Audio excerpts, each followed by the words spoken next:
Hey everybody, you are tuning in to the Canary Cry News Talk live stream pre-stream just a little over a minute before we get the show going here. So if you're early, thank you and welcome.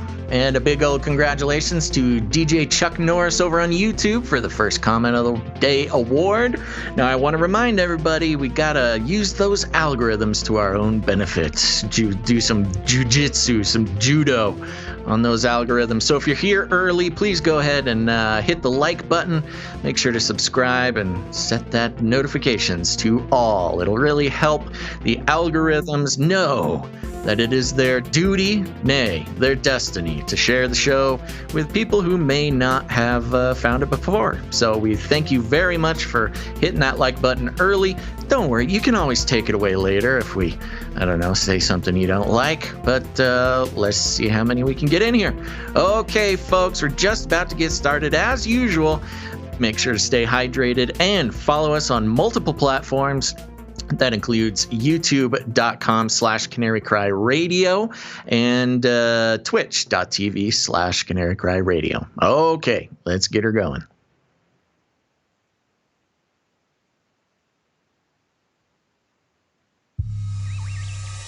The world is getting crazier. People are acting more and more insane. The end of the world is tomorrow. There's only one thing to do when the world is falling apart. Listen to Basil and Gonz as they discuss this week's news and events through the lens of Bible prophecy. You are listening to Canary Cry News Talk. You're listening to Canary Cry News Talk. Today is January 27th, 2021. This is episode 292, and today, the devil's in the Davos. And I'm not an elite lizard person ruling the world from my ivory tower, but I am your best buddy, Basil. And this is Gonz. Welcome to the podcast where we praise Jesus while reporting the egregious with a well-rounded, biblically grounded take on world events as the GameStop stock soars with Basil's pocket and Davos becomes more totalitarian. The devil horns are growing. Yes, a lot of things going on today, Gonz. A lot of things. And one thing took us all by surprise, which was the GameStop. Why do I keep saying that? GameStop stock explosion, which we'll talk about in a little bit. But before we do that, why don't we get the Flippy update out of the way? Let's do it. Flippy update. Do you want fries with that? Okay, folks, before we get into the meat, let's first take a look at our buddy Flippy. If you're new to the show, Flippy is the colloquial name for the disembodied robot arms that are taking over the world, taking our jobs, enslaving our children, and flirting with our spouses. We use talking about Flippy as a proxy conversation to talk about how robotics and AI are taking over the world, and there's nothing we can do about it. I'm going to be bringing this Flippy update from digitaltrends.com. So trendy. The headline reads, Cyborg Venus flytraps are here. Don't worry, they're not hostile. Yet. Just when you think you've seen it all, a university in Singapore comes along and creates a half-robot, half-plant Venus flytrap cyborg. And that's what researchers at Nanyang Technological University recently built, and while it's unnerving and impressive in equal measure, it could also turn out to be surprisingly useful. A Venus flytrap is pretty cool in its own right, a rare example of a carnivorous plant that gains part of its nutrients from munching on insects and spiders. The Venus flytrap resembles a set of jaws that close over prey when tiny tripwire-style stiff hairs on its leaves are triggered. The tasty morsel is trapped inside by the plant's interlocking teeth before the Venus flytrap sets about digesting its soon-to-be meal with stomach-style juices. The cyborg Venus flytrap is that, basically, but augmented with electrodes stuck to the leaves so as to render it controllable via smartphone. Quote, plants for the first time can now be on-demand operated to do instant tasks. Xiaodong Chen, President's Chair Professor in Materials Science and Engineering at Nanyang Technological University, told Digital Trends. When Chen noted that the researchers used a frequency-dependent modulation method to stimulate the flytrap with a high level of accuracy and speed. As can be seen from the above video, it works surprisingly well. Feed me, Seymour. But the goal isn't to create an army of Internet of Things carnivorous roboplants, like a little shop of horrors. Very suspicious how they specifically had to tell us they didn't want to create an army of carnivorous roboplants, but okay, we'll take them at their word. Instead, it's a piece of fundamental research that could be used to create more sensitive robo-grippers, able to pick up fragile objects that might be harmed by rigid traditional grippers. In demonstrations, the flytrap was attached to a robot arm and used to hold a piece of wire a millimeter in diameter. So Flippy is further venturing into the world of biological matter, Gons. Do you have thoughts about this? Other than the obvious that when they start shooting fireballs, then we know that Mario was a blueprint for reality, and we're going to have to be dodging these cyborg Venus flytraps as we try to get to the goal line. It's true. As we've been saying since the start, Gons, Mario, the Super Mario Brothers, and related properties are simply predictive programming, showing us what the future technocracy will look like. And transhumanism, with turning into a raccoon tail flying thing and all kinds of stuff, eating mushrooms and get ready for the New World Order, folks. A new Mario World Order. That's just about it. But it was fun seeing that, we've talked about Flippy being connected to humans, Flippy being making dogs out of 4 Flippies, and now plants are no longer safe from the technocratic future. And the one plant that they use is the one that happens to have their own, I don't know, mechanism to chomp. I just think they don't need this robot arm to.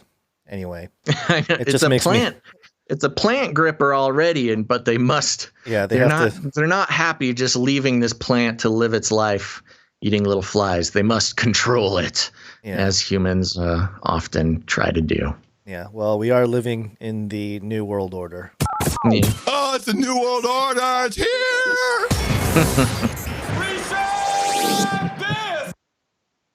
That's right. So if you guys have noticed out there, this week has been Davos 2021, the big meeting of the great minds of our world, Basil, trying to make it even better. Yes, it's when all the elite lizard people can get together and talk about the best ways to just care for their wonderful human pets. Yes, and the first thing I wanted to do was break down this video that was published by the World Economic Forum channel. I'm happy to report that as of this recording, this video has 731 thumbs up and nearly 10,000 thumbs down. Wow. That's a lot of thumbs down. And we've seen this so many times recently with the inauguration and everything like that. The internet is turning against the elites. The people don't like what the elites are doing openly, and That's sort of the theme of today's show. Yeah, and I actually, that makes me feel good about not just our work, obviously, but the work of so many people over the years of exposing the New World Order and trying to bring some levity to the situation and some logic, objectivity. And, it almost makes sense why there's this big push, almost a psyop, I would say, COINTELPRO style psyop to really highlight the extreme fringes of those who would consider the New World Order as, just conspiracy theory, crazy, wild, white supremacist, nationalist, Christian, they just label stuff. But they highlight the most egregious or the most, what's the word I'm looking for? Not just fringe, but I don't know. What's the word? Come on. Word. Come to my brain. The most extravagant or outlandish of theories to try to tear it down. And that's been something we've talked about before. It's almost like they build the straw man up. Look at this crazy conspiracy theory. And then look at all these crazy people that follow it. But I'm glad to see that a lot of people are recognizing that this is just complete nonsense. But I wanted to play the video and then break down some things here. This is a 4-minute promo video. I mean, it is hip, Basil. It is hip. It is. It speaks to the young people. They probably overpaid some editing team to really put it together and grab their attention and make it cool. And but it starts off with the virus and eye symbolism. So look out for that. So we'll start it here. The pandemic has radically changed the world as we know it. And the actions we take today as we work to recover will define our generation. Now is the time to think what history would say about this crisis. Okay. 2020 has been challenging on a lot of levels. Hold on there before we move on here. So right from the get-go, they talk about how 2020, the pandemic being a great opportunity, and people this is the moment where history will be written, how we respond to the pandemic. And it just plays right into the idea that the whole pandemic was planned. It was a plandemic. It was just like they needed this chaos, this catastrophe in order to bring about change. And it just becomes more obvious when you continue to watch this video. They tie in climate change into the coronavirus, which is, if you're not paying attention, it's just, it's like, oh my gosh, the world is going to fall apart.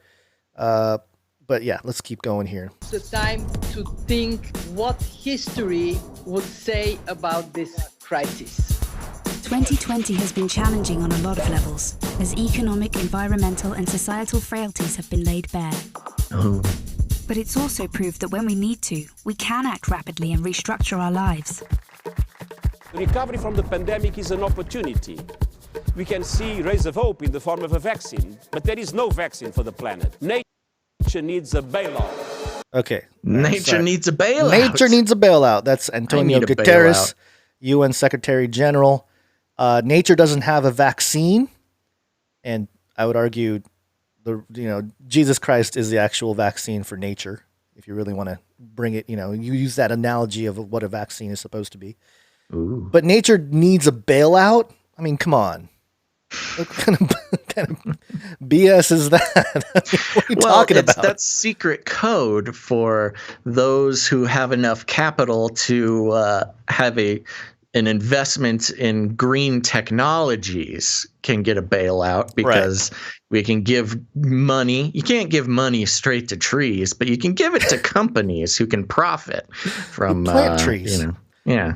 And exactly. By the way, the first woman that they quoted there was the head of the IMF, and this quote about nature doesn't have a vaccine. We need nature needs a bailout. Is the UN Secretary General. And if you're looking at the screen, for those of you watching, again, very cool. Some cool editing going on. Lots of graphics. Graphics. Somebody spent many days on After Effects putting this together. Yeah, the sky reads vaccine over and over, like a wallpaper of vaccine. It's just like really overdone. But okay, nature needs a bailout, which speaks to the naturalism and materialism of their worldview here. Yes. At the very least, right? We know it's much worse, but the surface level stuff is naturalism, materialism. And let's continue on here. For the planet. Nature needs a bailout. You don't want to go back to the status quo that you had before simply because it was the status quo that got us here. With everything falling apart, we can reshape the world in ways we couldn't before. Ways that better address so many of the challenges we face. And that's why so many are calling for a great reset. Okay. The Great Reset. So many of us. So many of us. So many. You mean the lizard people? The lizard people. So many of the lizard people are calling for a Great Reset. Now, watch how because whoever made this must have been made in the last couple weeks, because they address the fact that people are not down with the Great Reset. Mm-hmm. Listen to what they say very carefully with the Great Reset here. For a Great Reset. A Great Reset? That sounds more like buzzword bingo masking some nefarious plan for world domination. Oh, it does! This kind of slogan hasn't gone down well. This kind of slogan hasn't gone down well. No kidding. It's so funny because they're admitting to the Great Reset where over and over and over in mainstream media, they call the Great Reset a conspiracy theory. Yeah. And then coming from Davos, they're saying, yeah, okay, yeah, the Great Reset, it is real. It sounds like totalitarian takeover. We understand it sounds like the lizard people taking over and exacting their will over the poor populations. We admit that was not a great thing to call it. You know, the truth comes out. The truth. I know. They don't. They're like, whoopsies. We thought the slaves would like the reset button. Yeah, well, but it keeps getting better here. That sounds more like buzzword bingo masking some nefarious plan for world domination. Yeah. Hands up. This kind of slogan hasn't gone down well. But all we really want to say is that we all have an opportunity to build a better world. By the way, did you notice that they use the symbolism from the movie They Live?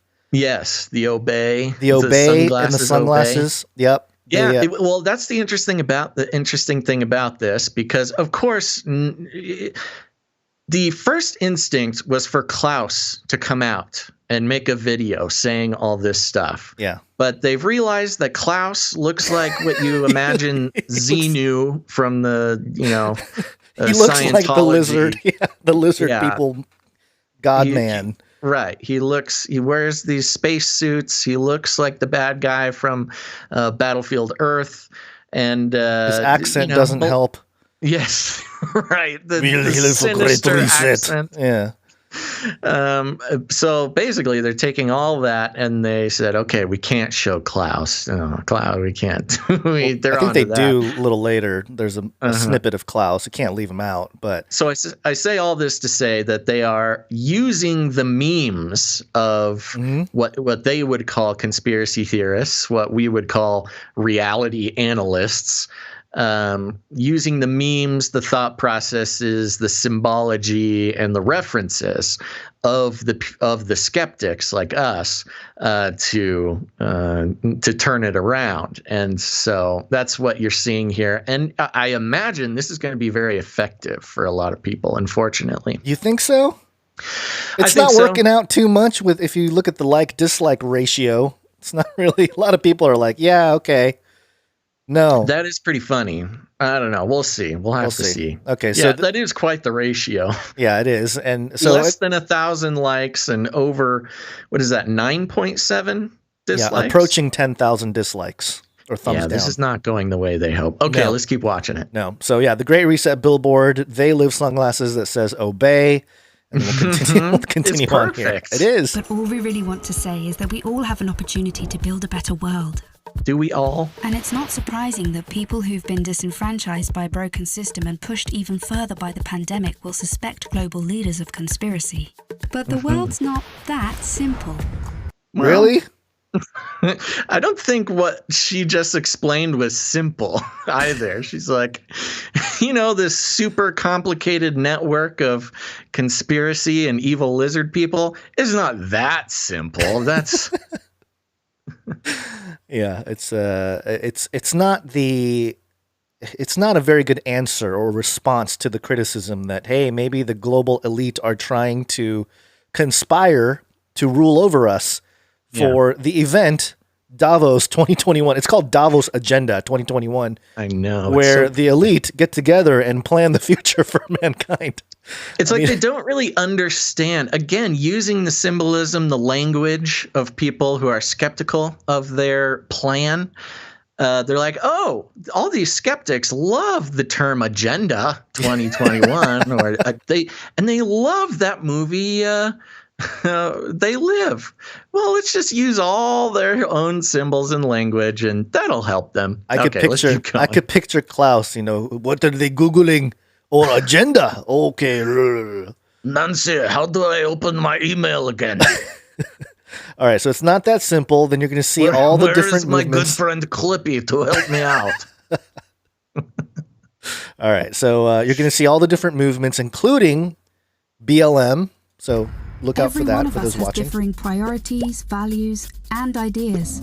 That's part of why solutions are so hard to come by.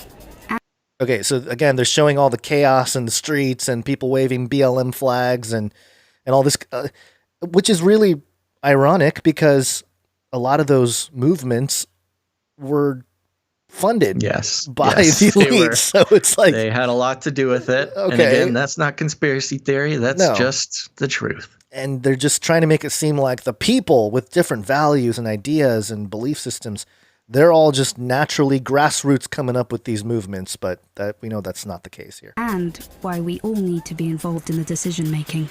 Because whether it's politicians, CEOs, academics, activists, or you, we're all about getting people together. You know that? Okay, hold on. That was a great list of elites. Yeah. And elite-funded people, like whether it's CEOs or presidents or, all these... Or you. All of these, elite positions that you don't hold. Activists who, in many cases have been shown to be funded by these big organizations. Or you. It's just such a weird attempt at trying to include the regular person in this scheme. Yeah, it's pretty ridiculous. I'm sorry. Keep going. Politicians, CEOs, academics, activists, or you. We're all about getting people together. Even those you may not like. To sit down at the table and develop solutions that work for all of us. But we need enormous trust between the private sector and the public sector for this to actually work. That trust is hard to come by. Okay, so he's talking about just trust us. You just have to trust the lizard people. This is the CEO of MasterCard coming out and saying that there's no trust between the public and the private sectors. Wow, showing just a glimmer of self awareness. Yeah, awareness. Thank you. But the thing that's interesting about that is all the buzzwords that we've called out over the years with how this New World Order system works, and we've talked about it before many times, the public-private partnership, the PPP, which on its face you're thinking, wait a minute, how is something public and private? How do you make a partnership and make it work? Well, that's really how a lot of the infiltration of the United States and the Constitution and all that took place in the last 20, 30 years. And keep in mind, when they say public and private, what they're referring to is corporations and government. Right. Public and private is this weird little, it's not weird. It's not a secret term. That's what those terms mean. Public being the government. That's their nice word they like to make so we all think we're part of the solution. And private being corporations. And that's what this stakeholder capitalism is about. It's about corporations and the government teaming up to fix the world. For the greater good. For the greater good. It just sounds so awesome. Let's keep going. It's time for people to work together, listen to each other, and build this trust so we can move towards a better world. And we really need one. Because while the pandemic affects us all, it's clear it affects some more than others. The first people who are hit are the people at the front, those who are vulnerable. It is those on the front line who take it first, and that is simply unacceptable. See, at the start of 2020, 1% of the world's population owned 44% of the wealth. And since the start of the pandemic, billionaires have increased theirs by more than 25%, whilst 150 million people fell back into extreme poverty. And with climate change set to dwarf the damage caused by the pandemic. Okay, wait. So let's go over that real quick, because that, I think, was part of the agenda for this whole deal. With because I've seen a lot of people in the truther side of the aisle, if you will, talk about, oh, the rich got richer during the pandemic, and this is why everything's broken, and blah blah blah. And yes, but I think that was the plan. I think that was part of the Hegelian dialectic of creating a problem and exacerbating the problem to the point where, the 1% gains more, 25% more, the 44%. So what's that? I'm doing some quick math here. 69. Ooh, 69. Yeah. 69% of the world's wealth is owned by the top 1%, and then the 150 million go into poverty. And again, perfect. Just to analyze what they're saying, again, they just said we need the public and private partnership, which is corporations and government. And then they say the billionaires got richer. Yeah, that's the private part of this public-private partnership you're talking about. It's not the people who got poorer who are this private half of the thing. So they're going back and forth and saying, oh, we need the billionaires to be good people and get all wrapped up in the government. Oh, but these billionaires made so much money and you didn't. So we should let the billionaires run the government? What are you saying? No, it was the what government they're saying that shut down small businesses that made the billionaires richer. I mean, the dialectic is, and again, with the flashy graphics and the British accent and the cool music, you don't really listen or think about the words that they're saying. Yeah. You just get they're using lots of bright colors, like, oh my gosh, they're going to fix the world. Yeah, well, they're going to get to the punchline here, which is that capitalism is dead. And we'll talk about that in a second. But there's a part here where they go into, they're talking about the pandemic and how it caused all this economic inequality. And then they mention climate change. And I'm having a very hard time understanding what the word she says there. She says climate change is set to blank the pandemic. I don't know what she said. You can maybe listen, Basil, or maybe the people in the chat, because I listened to this thing like 4 or 5 times and I'm like, the climate change is set to what now? I don't understand that word. Okay, here we go. Set to dwarf the damage caused by the pandemic. Here we go. Set to dwarf the damage. 150 million people fell back into extreme poverty. And with climate change set to dwarf the damage caused by the pandemic. I think it's dwarf. Dwarf? Okay. Yeah. So climate change is going to be way worse than set the to pandemic. Dwarf apparently. the damage of the pandemic. Yeah. All right, that makes sense. I was like, what is dwarf? What is twar? What is she saying? Okay. It's a code. British accent over my head. The message from 2020 should be abundantly clear. Capitalism, as we know it, is dead. Oh, please. The obsession that we have had with maximizing profits for shareholders alone has led to incredible inequality and a planetary emergency. They just have all this fiery forests and storms and houses being blown by hurricanes. Yeah. It's just like, wow, graveyard. Man. Yeah. Jeez. So yeah, capitalism is dead. That's the big punchline, what they want to get to here. But no one can do this alone, and top-down approaches won't get us anywhere, because everything we've learned in our work has shown us that diverse voices lead to better results. I love this. Hold on. That part right there, top-down solutions don't work. What they're saying is, what they're trying to say is, so you have to be part of the solution. Mm-hmm. But what they're also saying is, oh no, we've realized that we can't control you with our lockdown mind control, and you don't just do what we say. Uh-oh. Yeah. Yeah. Yeah, pretty much. We realize that we at the top cannot control the population. We need you to control yourselves. Right. Which is, how are you going to do that? You do as we say. Mm-hmm. Now is the time to do what you're told. Get it? I thought you started playing the video again. Oh, no. Like, wow, they're really throwing it in our face. Going all in with the Fauci clip. Yeah. Okay, so here we go. Top-down approaches won't get us anywhere, because everything we've learned in our work has shown us that diverse voices lead to better results. What does that have to do with the first thing? I don't know, but diverse voices. Yeah, what does that have to do with anything? Okay, everything they've looked at, their research. It's always very nebulous what this research is. Who's the one saying it? The elite?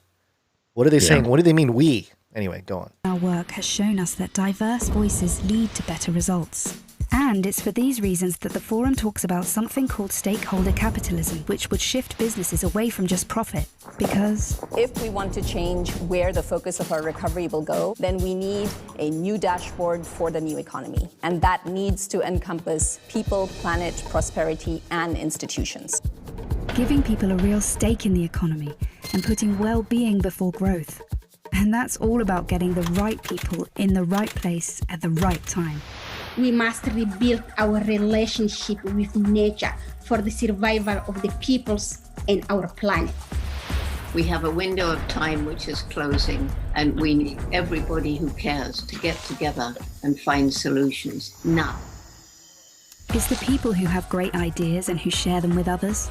They're the ones who are shaping the future.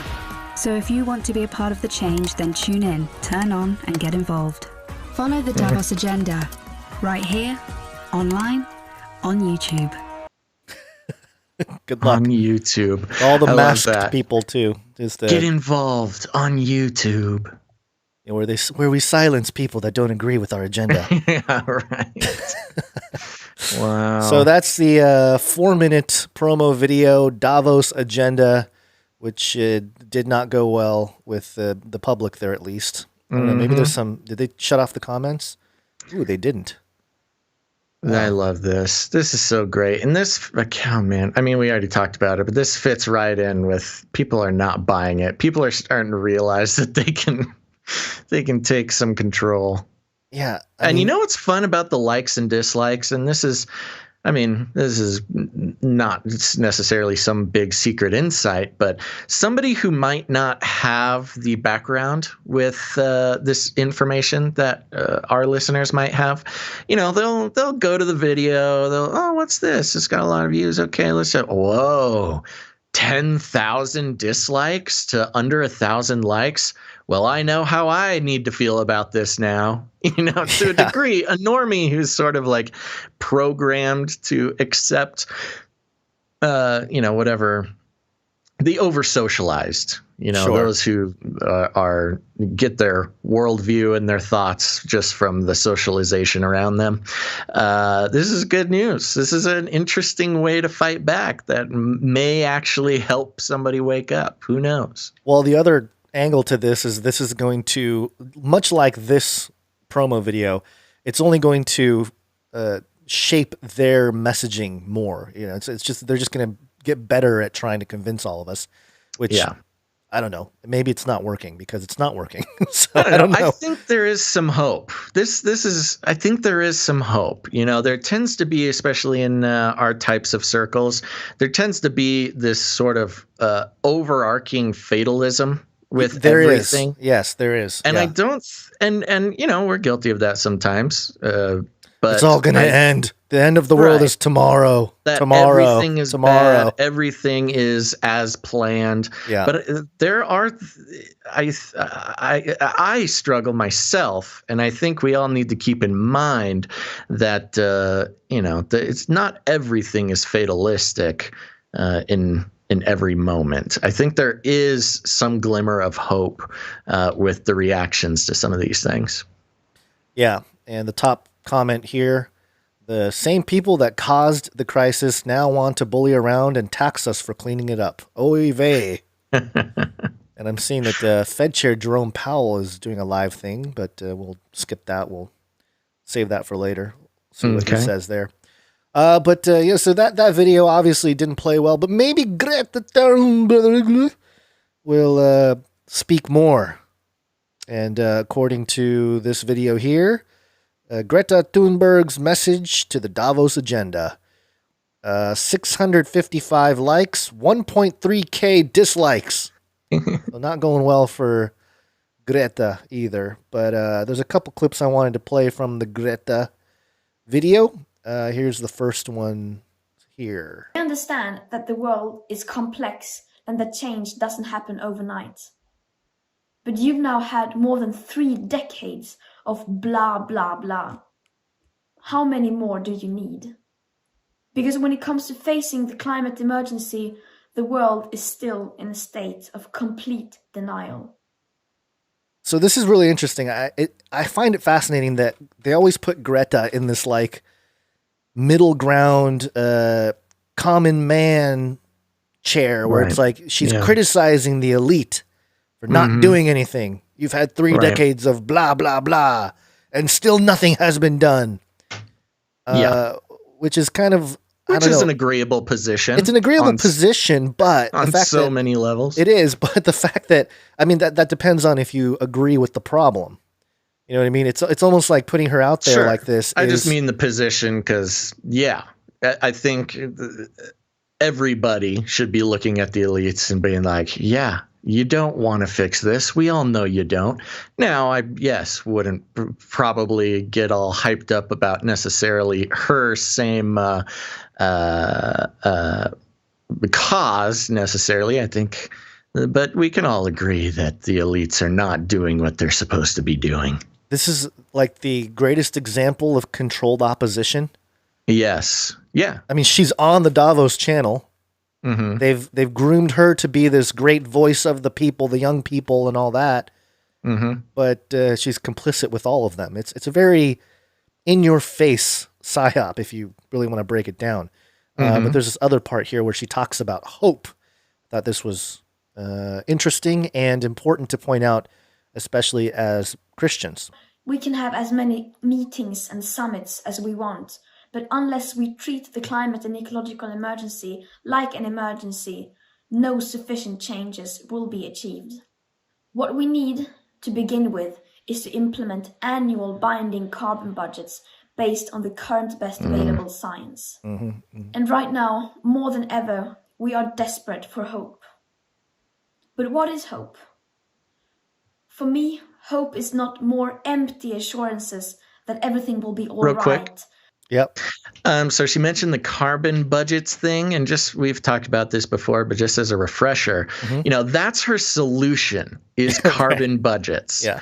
Now, for those who need a refresher, carbon budgets are that is the concept, the system where each, again, stakeholder, corporation. Now, there are theories that this can trickle all the way down to the individual citizen, but the closest thing to becoming a reality and what would happen first is the carbon budgets for corporations, where corporations would get a certain amount of carbon that they're allowed to produce a year, and carbon being another word for pollution.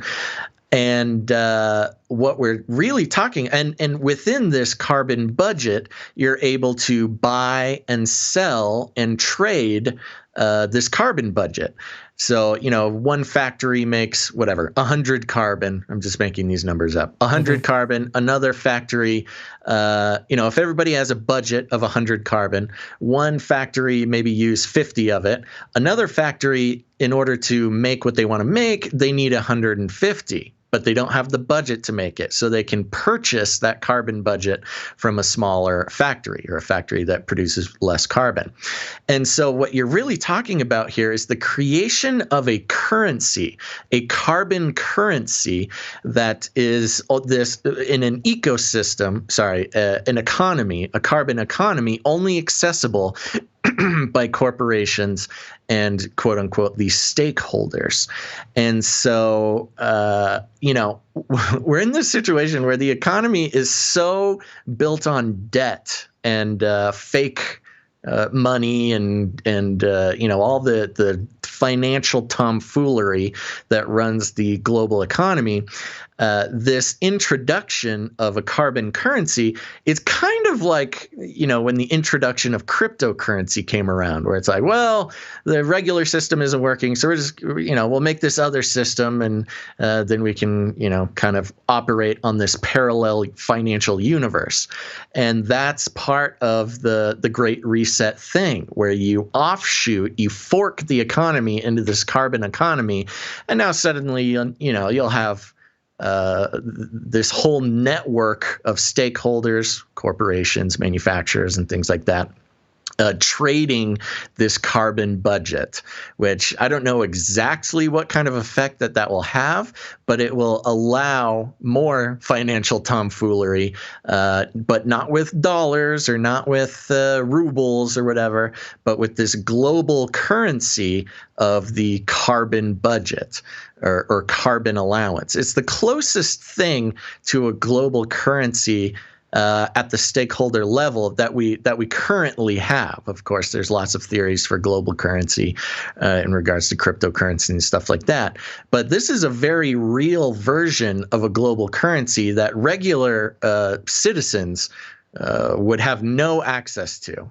Just a very interesting push she's making for that. I don't know. And it's supposed to save the world. You know, it's supposed to save the environment. I don't know that normal people wouldn't have access to it. And I only say that because, do you remember I told you that I got kicked off of the platform Uphold, which is holding some of my funds in crypto, and they're not responding to any of my things there. Yeah. Well, this could be why. They never gave me a reason why they kicked me off the thing, but one of them is because, it might be because I criticized this thing here called the Universal Carbon Token. This is the UPCO2. And it says, what is the Universal Carbon Token? It's the world's first tradable carbon token on the public blockchain. When you buy UPCO2, you make the world a cleaner place by supporting the sustainable preservation of the world's rainforests. And it goes on here. And if you go to their website, it's pretty wild because it has all the stuff, you know, the going green and blah, blah, blah, tokenization. I'm aware of this cryptocurrency. I think it's mainly just not a scam, but, you know, with a lot of these cryptocurrencies, you just build a story around it. You build a system and you want people to feel good about buying your token. And I but the concept stands. That's kind of the concept.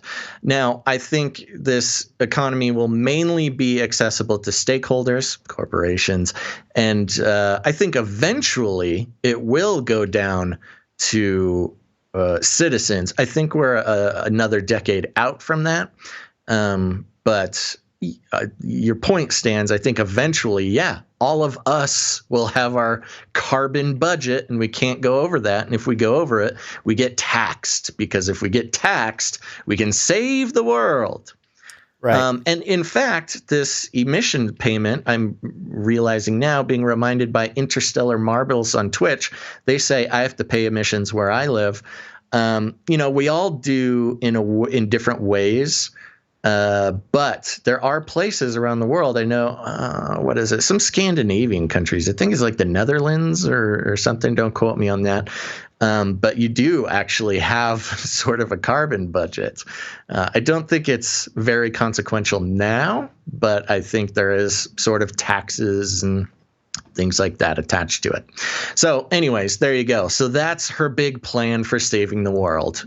Yeah. And just to mention, with the UPCO2 coin, which is created by I think it's like the Universal Alliance, some kind of alliance thing. And they talk about on this page here how they need to, they're a better token for the world because they criticize the top 5 cryptocurrencies because they take up so much energy. And if you, this is just timing, but all the main assets in crypto, the top assets, Bitcoin, Ethereum, Bitcoin Cash, and a few others that are listed here, they're all down today, but Universal Carbon Token up 2.4%. Oh, wow. It's all because of Greta. Greta's message. A whale. She's a whale. She's a UPCO2 whale. Yeah. She's going to short it. Okay, so so the point I wanted to highlight what she says about hope here, and again how it relates or contradicts biblical hope. Let me go back here. For me, hope is not more empty assurances that everything will be all right, that things are being taken care of, and that we don't need to worry. For me, Hope is the feeling that keeps you going, even though all odds may be against you. For me, hope comes from action, not just words. And for me, hope is telling it like it is, no matter how difficult or uncomfortable that may be. All right, so there's her thing of her whole hope message there, which I'm sure she wrote on her own.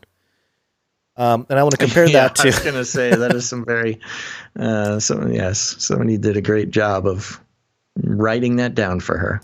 Yeah, and I want to real briefly mention. Maybe it was her. Who knows? Maybe it was. She's got enough. Not that it matters. Stuff pumped in her head. Romans 8, where, interestingly enough, it talks about creation and how creation itself is suffering. Creation was subjected to futility, not by its own will, but because of the one who subjected it in hope that the creation itself will be set free from its bondage to decay and brought into the glorious freedom of the children of God. And it talks about the redemption of our bodies, but then in verse 24, for in this hope we were saved, but hope that is seen is no hope at all. Who hopes for what he can already see? But if we hope for what we do not see yet, we wait for it patiently.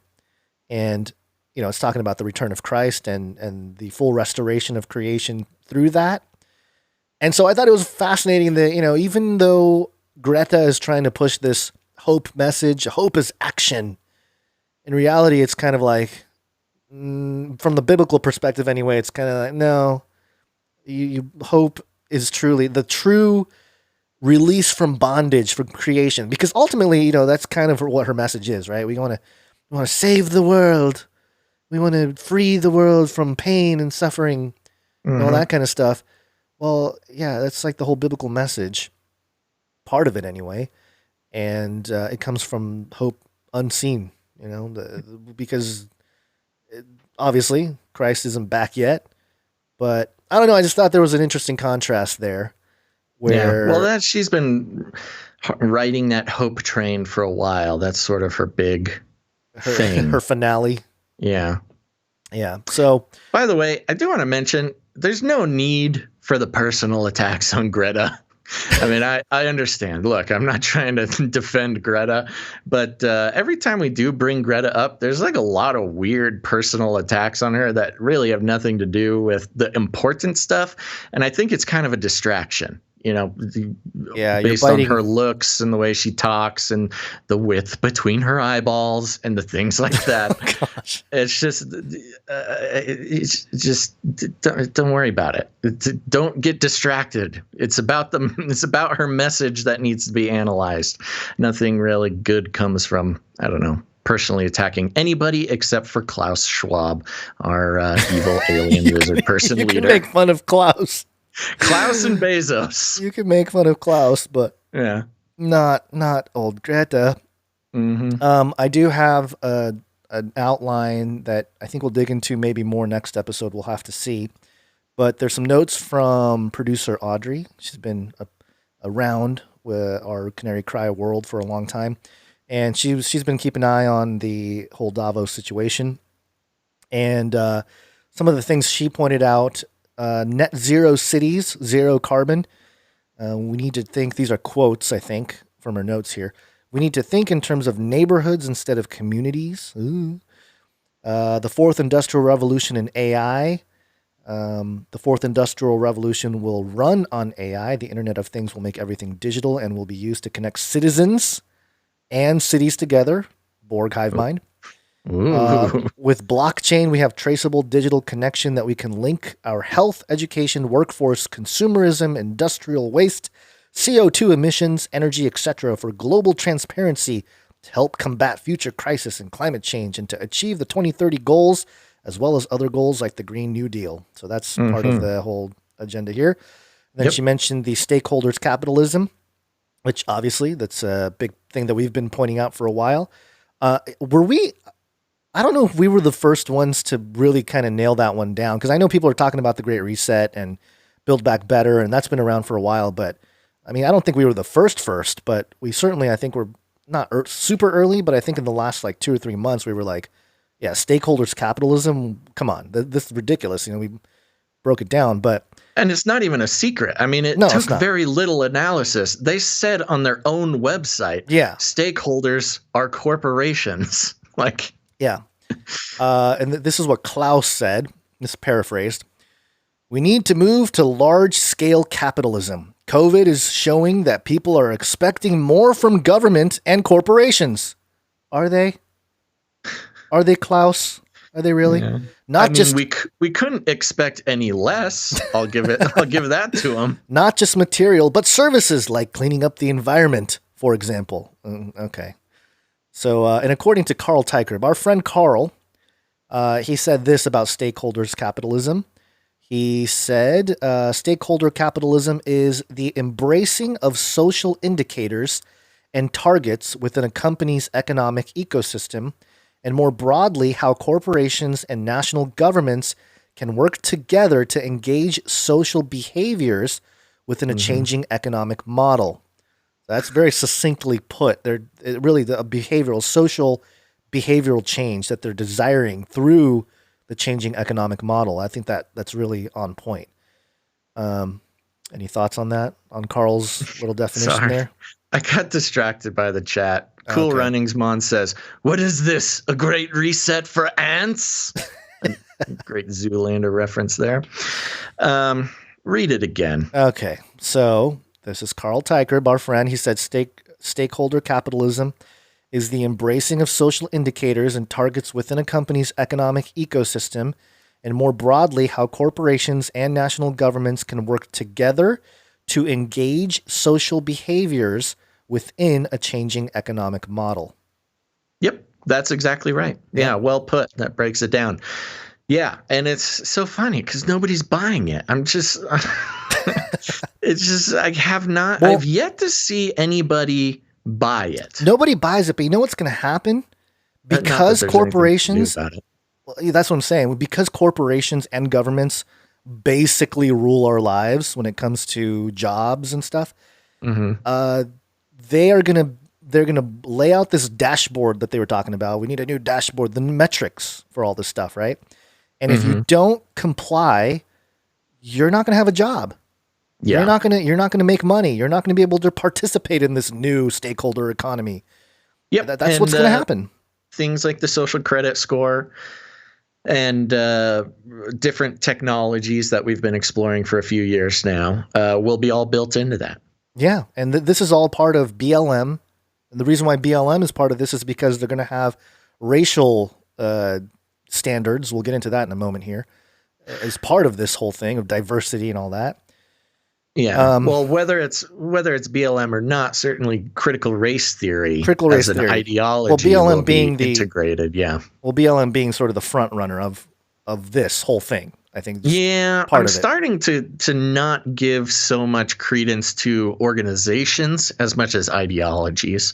Well, that's really what I'm getting at. I think we're talking about the same thing. I think we're talking about the same thing. And also, what happened to the billions that BLM got? They got billions of dollars from corporations. They bought a bunch of buses and some paint to paint that big thing on the street. Yeah, there's yellow paint and buses. Well, there's been some interesting financial breakdowns from, of course, we had all these corporations bragging about how much money they gave to Black Lives Matter. And certainly there's some sort of organizing cost to the boots on the ground leaders of these things. I mean, there's reports of, Black Lives Matters organizers, they get their $5,000 a month or whatever it was to organize these things, but that's chump change compared to the money that they got. Yeah, they got at least a bill, and that is a great question. They must have some big plans or some big buses. Yeah, we'll see. But another thing Klaus said, a couple more things, and we'll get into China. Klaus said, if not everyone is vaccinated, then no one is safe. Jeez. Klaus. No one is safe without the vaccine. Nobody buys it, man. I was even just real quick, and we'll talk about vaccine stuff later in the show. But even the liberals, even the good registered Democrats in my life, they're trying to tell, they're telling me that the vaccine does not stop you from spreading it. And how whack is that? And what's the point? How whack is that? Is that what they say to you? Why do I need it to travel if I still am able to spread it, even if I have less of a chance of getting it? I don't know, man. I'm really, maybe it's today. Maybe it's because I had a good workout this morning. Maybe it's because I took my vitamins. But I'm feeling pretty good about the way things are moving right now. As far as maybe it's the game stonk. Yeah, how's it doing? Let me take a peek there. We're after hours now, so it's not much is happening. It's down a couple percent. I'm used to the 24/7 crypto markets. I know your cryptocurrency 24/7. But to finish this out, I'm what's the word? I'm encouraged by the way I've been seeing the masses move lately. And the responses to the Great Reset video, amongst other things, really have me. I'm trying to avoid saying hopeful because I don't want to trigger the Greta haters. But anyways, I'm feeling good. Okay, you want to talk about China? I do. So leading into China, more Klaus quotes. China's way forward will shape our global future. Oh, thank you, China. Yeah. And speaking of which, I got this article from thehindu.com. And if you're ever looking for... The good thing about the Hindu, it's an Indian outlet, I believe. And if you're ever looking for somebody to agree with your anti-China ideas, the Indians are the place to go. This headline is, at Davos Forum, Xi warns world leaders against new Cold War. Oh, Xi, the president of China, is warning against the Cold War.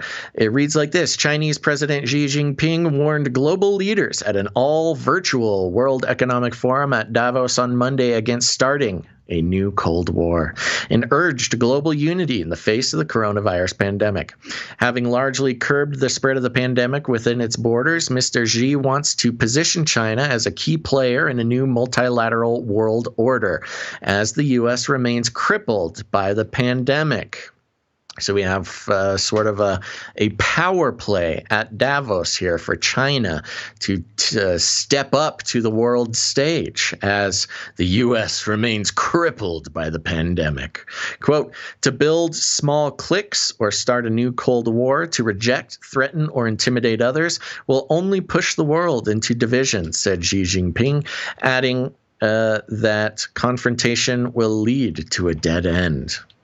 Interesting words. Yes, interesting words from the leader of the communist state that continuously threatens its neighbors and its own economies citizens around the world, as well as, yes, its religious minorities, and controls different U.S. companies and basketball players when they say mean things about it. In a swipe at moves targeting China launched by the previous U.S. government, Mr. Xi said confrontation, quote, will always end up harming every nation's interest and sacrificing people's welfare. The Chinese leader also reaffirmed Beijing's ambitious climate pledges to slash carbon emissions by 65% by 2030 and achieve carbon neutrality by 2060. Both significant commitments as China emits a quarter of the world's greenhouse gases. You know, it would really, they should put their money where their mouth is. All this money that we're going to be paying out in the Paris Accords, why doesn't China take over and pay all those bills? Quote, meeting these targets will require tremendous hard work from China, but we believe that when the interests of the entire humanity are at stake, China must step forward, take action, and get the job done, he said. In virtual format, because of the pandemic, this week's event is headlined, quote, a crucial year to rebuild trust. There's the T word again. Come on, citizens, trust us again. The big names from Europe will be German Chancellor Angela Merkel, French President Emmanuel Macron, and European Commission President Ursula von der Leyen, who heads the European Union executive. Shift to Singapore. U.S. President Joe Biden will not appear at Davos. John Kerry, oh great, this guy again, the special climate envoy, will be attending the virtual event. Following the first virtual session, Davos will move in May to Singapore, far from the luxury Swiss ski resort where it has taken place since it was launched in 1971, the brainchild of German professor Klaus Schwab. The stated reason for the change is health and safety, as the city-state has recorded just 29 COVID-19 deaths. But there is also an economic background to the move, underscored by French insurance credit group Euler Hermes, who said in a study this month that, quote, the world's economic center of gravity has been moving towards Asia since 2002.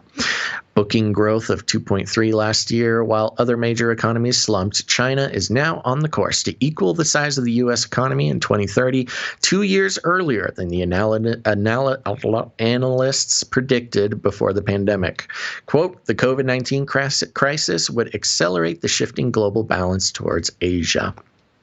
So there you go. Quite the coincidence that because of the pandemic, not just global economic power shifting towards China, but the seat of Klaus Schwab, the Davos summit and the World Economic Forum will be moving to Singapore.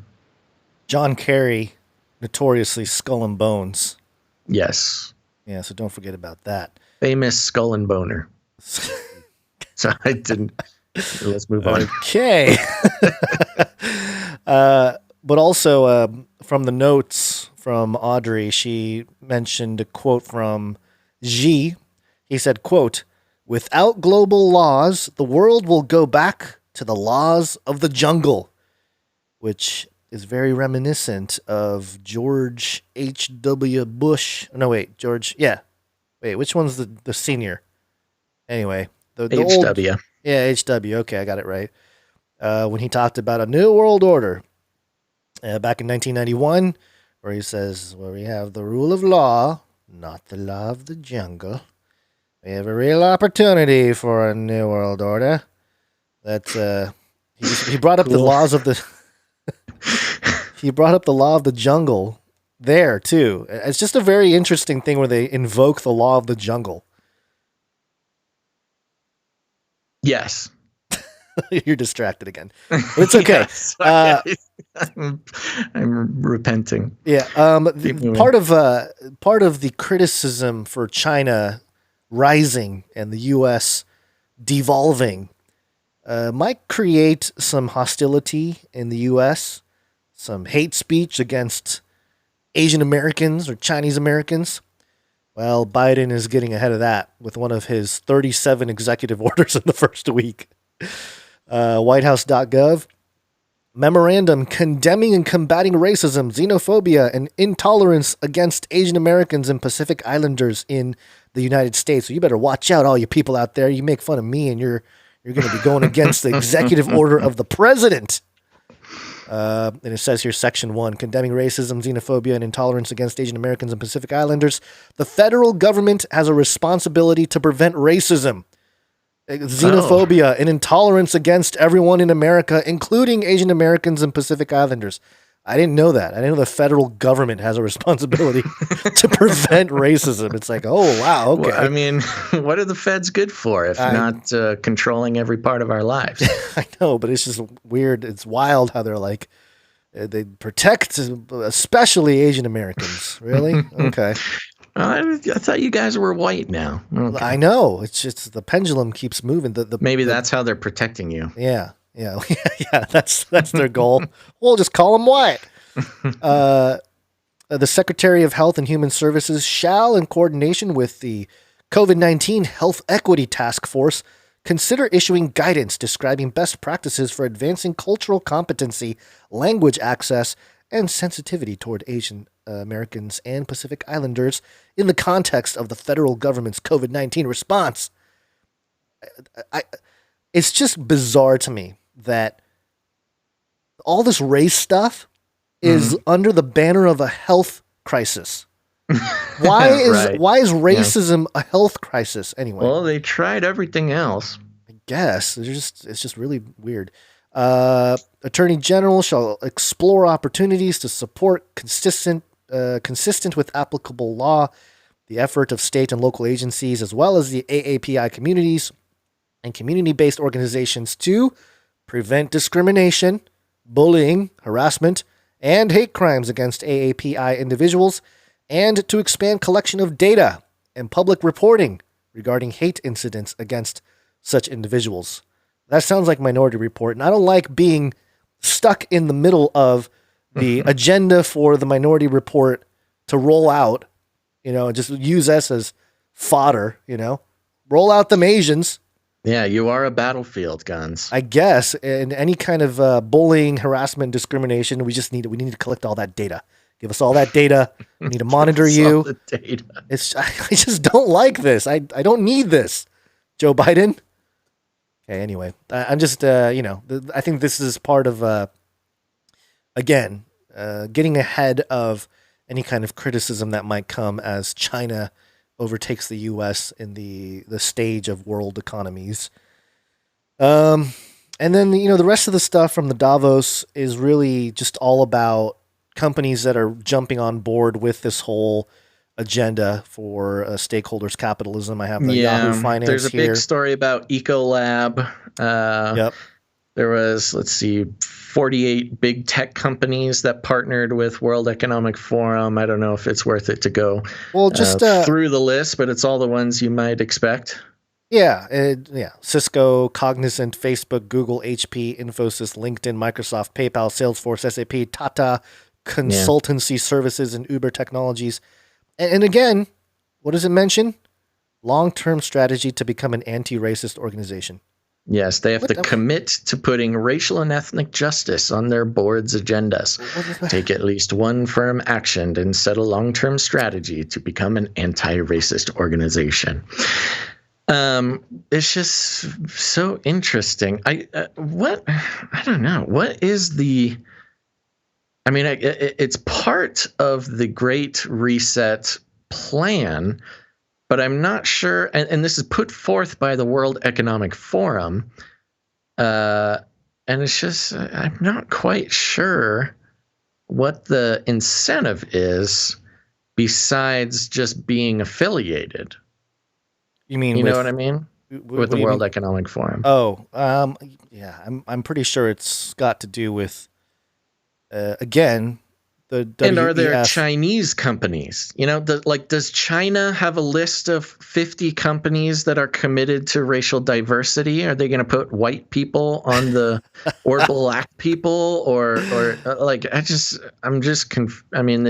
is strictly a Western battlefield, this racial thing. And as you can attest, and many other of our Asian listeners, I mean, there's just as much racism going on in Asia than there is in the West. Yeah, I wouldn't be welcomed in China very much. Yeah, no, I mean, the racism between China and Japan is pretty heavy. Yeah, not that, my ancestors, I had some Japanese people do some pretty horrific things to some of the other neighboring nations there. I'm not saying I'm better, but there is definitely territorial or nationalism more so than a racism that we think of in the West here with, different hues of epidermal shade. Yeah. But there's definitely all kinds of stuff. Oh, you're from a different country, or you're from different whatever. It's pretty bad. So yeah, who knows? The Chinese have a whole bunch of different ethnic. Well, they call them minorities here, but I think they're all.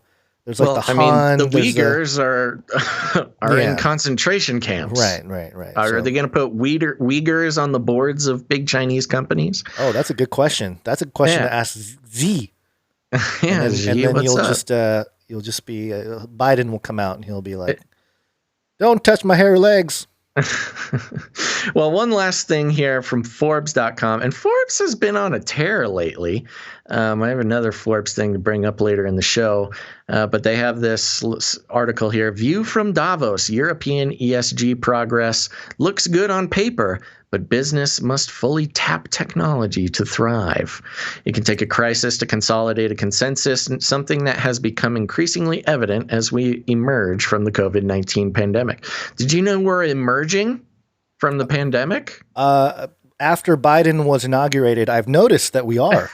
After the 20th, it took 7 days, and we are now emerging from the pandemic that formerly we were told would go on forever. Businesses are poised to navigate a fragile recovery against the backdrop of remarkable international agreement about the epochal forces now shaping global change. Wow, epochal forces. We are in a new epoch. Yes, we have moved into a new age. For those who need a reminder, epoch basically means age. It's not like doesn't have a specific number attached to each epoch. But yes, there are epochal forces shaping global change. Oh. It was good armchair academia there. While digital transformation defined the landscape in the 2010s, creating a new generation of winners out of companies that led this process at speed and scale, today change is being defined by the sustainability transition. Crucially, however, in these uncertain times, the pursuit of sustainability to evade what is routinely portrayed as an existential risk demands that we, quote, reset our entire model of growth. Reset this! It is prescient, therefore, that this year the Davos Agenda will mark the launch of the World Economic Forum's Great Reset Initiative, a recognition of the multilateral consensus about the challenges we must overcome to create a more inclusive, cohesive, and sustainable future. Basically, utopia. You know what's funny, too? It's hilarious how the most consensus there is about this is everyone going, that's ridiculous, great reset, forget about it. It's, you know what I mean? It's like the irony of it all. They're talking about multilateral consensus create more inclusion and cohesion and sustainable future. Yeah. I mean, I feel like the people going about it. Everyone's going blah are the ones that are actually going to do it. These guys want to rule it. Well, that's the thing. When their definition of Great Reset is we will create utopia. And it's like, no, you won't. What are you saying? Above all, there is a growing interest in the notion that a twin transformation incorporating both the sustainability and digital revolutions and fueled by talent. We need more talent. Will be the principal vector of our success. Like the Gemini twins. By this view, good point. By this view, companies able to harness the most powerful dynamics of our era by finding new sources of value at the intersection of leading-edge technologies and green operations will gain a competitive edge. With considerable foresight, the key themes of this year's Davos Agenda amply reflect the need for us to accelerate this twin transformation in 2021 and power it with the talent of our people in order to rebuild trust, there's that rebuild trust again, drive a robust recovery and reset our entire economy. Okay, Forbes. Anyways, it's quite a long article, but it's basically pointing out the it's basically an ad for if you're a talented professional, start working, just conform to the sustainability thing because that's how you're going to get ahead. They're basically setting the watermark or, again, resetting the points to the game, saying, no longer can you – it's not just about creating a good business or creating a good product. If it doesn't fit in the sustainable model, be gone with you. You must be reset. Yeah, reading on a little section here. Business strategies premised upon harnessing the twin transformation of digital and sustainable change can be likened to the evolution in nature of the double helix of DNA, which is the key to adaptation and survival. This complex molecule can serve as a potent metaphor to illustrate that evolutionary success requires more than just improving either sustainability or innovation, but an understanding of how they interact, what geneticists call crosstalk. Data suggests that companies which have decoded this interaction are far more likely to be tomorrow's leaders, whose resilience during the COVID-19 crisis will catapult them rapidly into a rebound. And who writes this? This is like, they should hire this guy to write all the copy on the Davos Well, you know stuff. the thing, it's a very long article and it doesn't say much. No, it's all just these prose.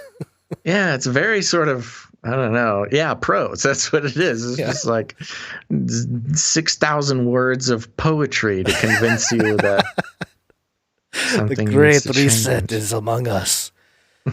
Oh, so One last thing here before we take a quick break, unless you had something to go through. No, just okay. Beating a horse that won't die. Yeah. The great reset. Great reset. Just a quick thing about Twitter here. Yeah. NBCnews.com. Yeah. Twitter launches Birdwatch, a forum to combat misinformation. Did you ever have the feeling that you were being watched? Here we go again. Yep. Twitter unveiled a feature Monday meant to bolster its efforts to combat misinformation and disinformation by tapping users in a fashion similar to Wikipedia to flag potential misleading tweets. Police yourselves, police each other, citizens. The new system allows users to discuss and provide context to tweets they believe are misleading or false. The project, titled Birdwatch, is a standalone section of Twitter that will, at first, only be available to small set of users, liberal activists, and there's not going to be any conservatives allowed to be in this first small set of users, largely on a first-come, first-served basis. Doubt it. Priority will not be provided to high-profile people or traditional fact-checkers, but users will have to use an account tied to a real phone number and email address. Quote, Birdwatch allows people to identify information in tweets they believe is misleading or false and write notes that provide informative context, Twitter Vice President of Product Keith Coleman wrote in a press release.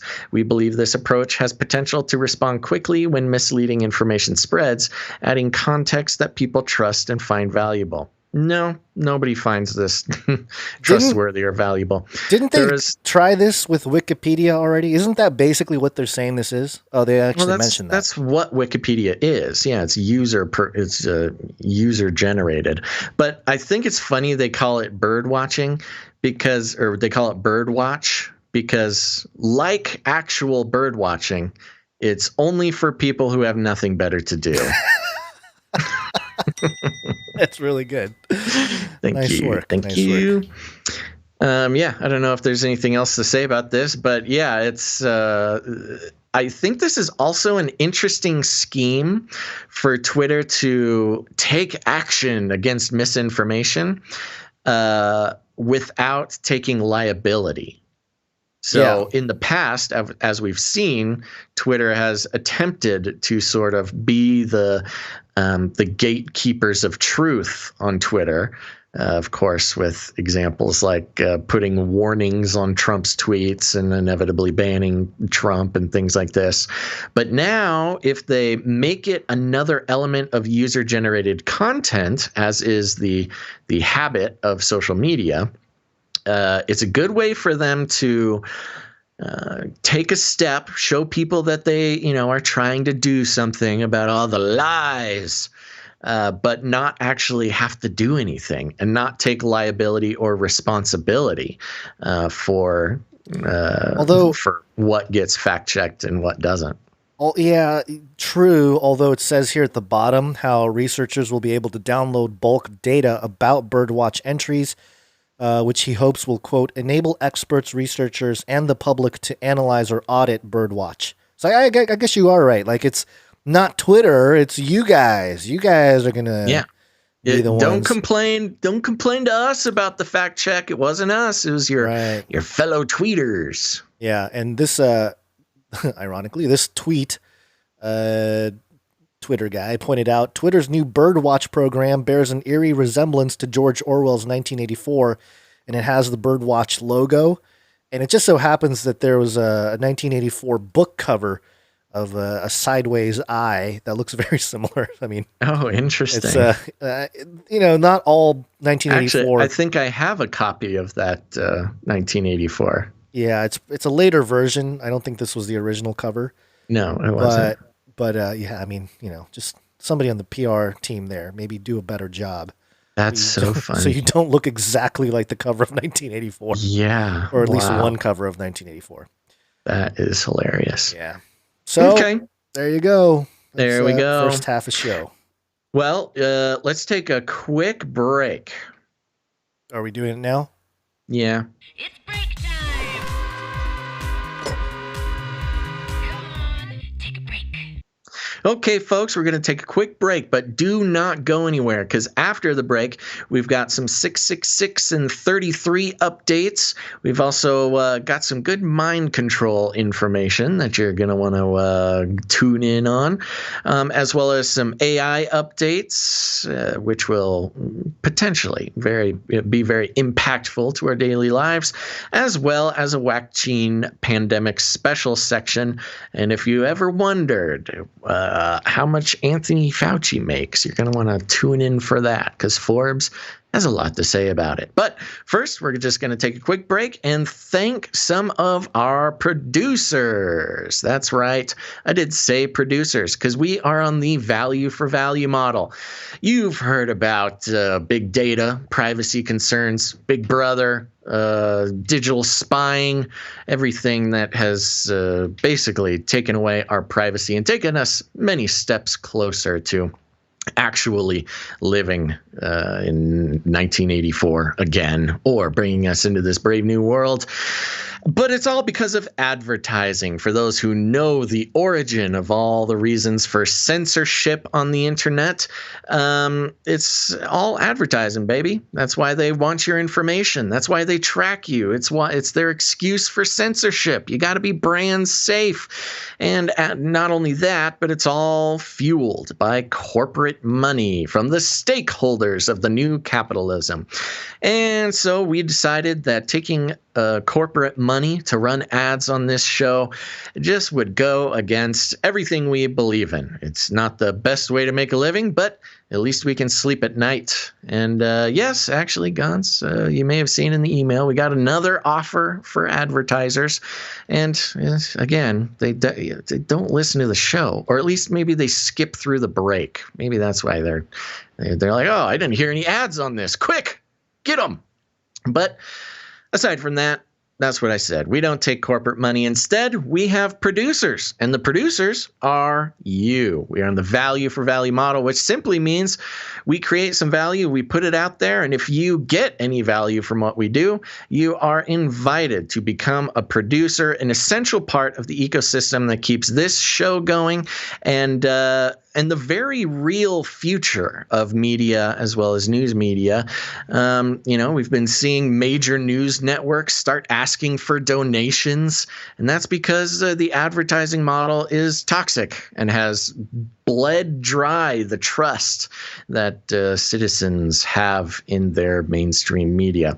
So instead, we go on the value for value model, and we have loving, wonderful producers that keep the show going, not just for the charity of it, but it's a real shift in mindset, a rebellion against the global culture of advertising, and an investment in the future of the media that you trust and love. And so there's many personal reasons why people do that, and we're very grateful for that. So, Gons, are you ready to thank some of our producers? Yes. Okay. I am ready. One of the easiest ways to become a producer of the show is to head over to patreon.com/CCNT for Canary Cry News Talk, patreon.com/CCNT. And luckily for those who hate the value for value model, this will be a short segment. We have one new producer over on the Patreon, and that is producer Daniel P. Thank you, producer Daniel. Thank you very much, producer Daniel P. Now, Patreon is not the only way to become a producer of the show. We also have canarycryradio.com/support. canarycryradio.com/support. That's right. canarycryradio.com/support is one of the best ways to become a producer. There's some literature over there for you to further understand the value for value model. But if you would like to become a sustaining producer of the show, you can come in with a monthly producership there. Or if commitment is not your thing, you can go ahead and make a one-time producership in any amount. There's also cryptocurrency and all sorts of fun stuff like that, if that's what you're into. And Gons, who do we have coming in on the PayPal? PayPal, we have a few people to thank. First off, producer Jamie. Thank you very much, producer Jamie. Thank you, producer Jamie. We also have a new monthly subscriber, producer Ty. Thank you very much, Ty. And I think producer Ty deleted his Patreon to jump on PayPal. So yes, seems to be a movement. Yes. That's okay. Thank you for making the move, Ty, and thank you for your continued producership of the show. Yes, very valuable. And, we also have Saul, producer Saul, coming in again. Coming in. Thank you very much, producer Saul. And he actually had a jingle request. He said, appreciate an As the Days of Noah jingle. It's been a bit underused as of late, and it shreds. It's true. So let's hear it. Okay, do I have it ready? Here we go. But as the days of Noah were, so shall also the coming of the Son of Man be. Oh, that was nice. Shredding jingle. And a good use of the jingle request. That's right. If you're a producer, you can always request a jingle if you'd like it played next to your producership. But remember, it needs to be a jingle we already have and that you hear on the show. We can't just make jingles out of nowhere for you. Yeah, otherwise we're going to be selling waffles. I mean, we can't, but we won't because we don't sell waffles. Yeah. And lastly, from the PayPal, producer Lynn.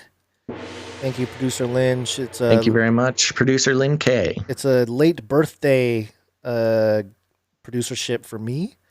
And she said, if I missed Basil's, well, next time. For all still here, LOL. Because I sure know that where we will be going, that's if we're still here, talking about, I guess, the rapture or the end of the world. You're really jumping around this note here. Sorry, I'm trying to read. I'm trying to get a handle on it here. Yes, and then she quotes, and forever we will be with the Lord. How cool is that? Very cool. Very cool. Thank you, producer Lynn, for the birthday producership. Yes. Oh, I already did that for her. But there, you get a second gong. Because we're not racist here, right, Joe Biden? Gons, you're losing it, man. And let's see here. No new jingles came in. No new jingles. The email there. But we had some art. We do have some art. So let's do that. Oh, One art, please. I need to organize my jingle board. It's getting out of control. Got to keep your jingle board organized. So, okay, who's first? First, we have a couple pieces from producer Grace. And this first one here, she said, the world of COVID-19 is going to need more and more automation. David Henson said, surrounded by robot heads. Sophia is in the background and is surrounded by more Sophia robot heads and one Grace head. Yeah, I made her look like me. If the real Grace robot looked like me, I'll be really scared. Yes, you'll have so many Grace heads walking around. Yes, thank you very much. And this was in reference to David Hansen, one of the, I think he's the CEO of Hansen Robotics, which created Sophia, the first robot with citizenship of a country. And get ready. Break out your checkbooks, everybody, because they're rolling out. They're mass producing Sophia robots. You can have one for yourself. A little detail on the Grace Sophia robot that I thought was very poignant. The hair looks like she has curly hair. It doesn't actually go across the whole head because the top of the head is that glass dome. You know, the firmament, the brain firmament. But yeah, just a good detail in the art there. Nice job. You know, she didn't just cover the head with it. It was, the hair happens on the forehead. You got to be able to see Sophia's brain. Apparently. Yeah. What is that going to be? Is that going to be some kind of virtue signaling? Like, I am a machine. Here's my proof. Yeah. Look at my brain. Yeah, maybe. Yeah. It's like, look, I'm not pretending to be a human. I am a robot. Love me. And the second piece of art by producer Grace is Journey into the Technocratic Cyber Future. And she said she based it on the Journey to the Center of the Earth movie-ish. Ah, yes. So it's kind of a logo, or not a logo, but like a stinger. Movie poster. Yeah, movie poster.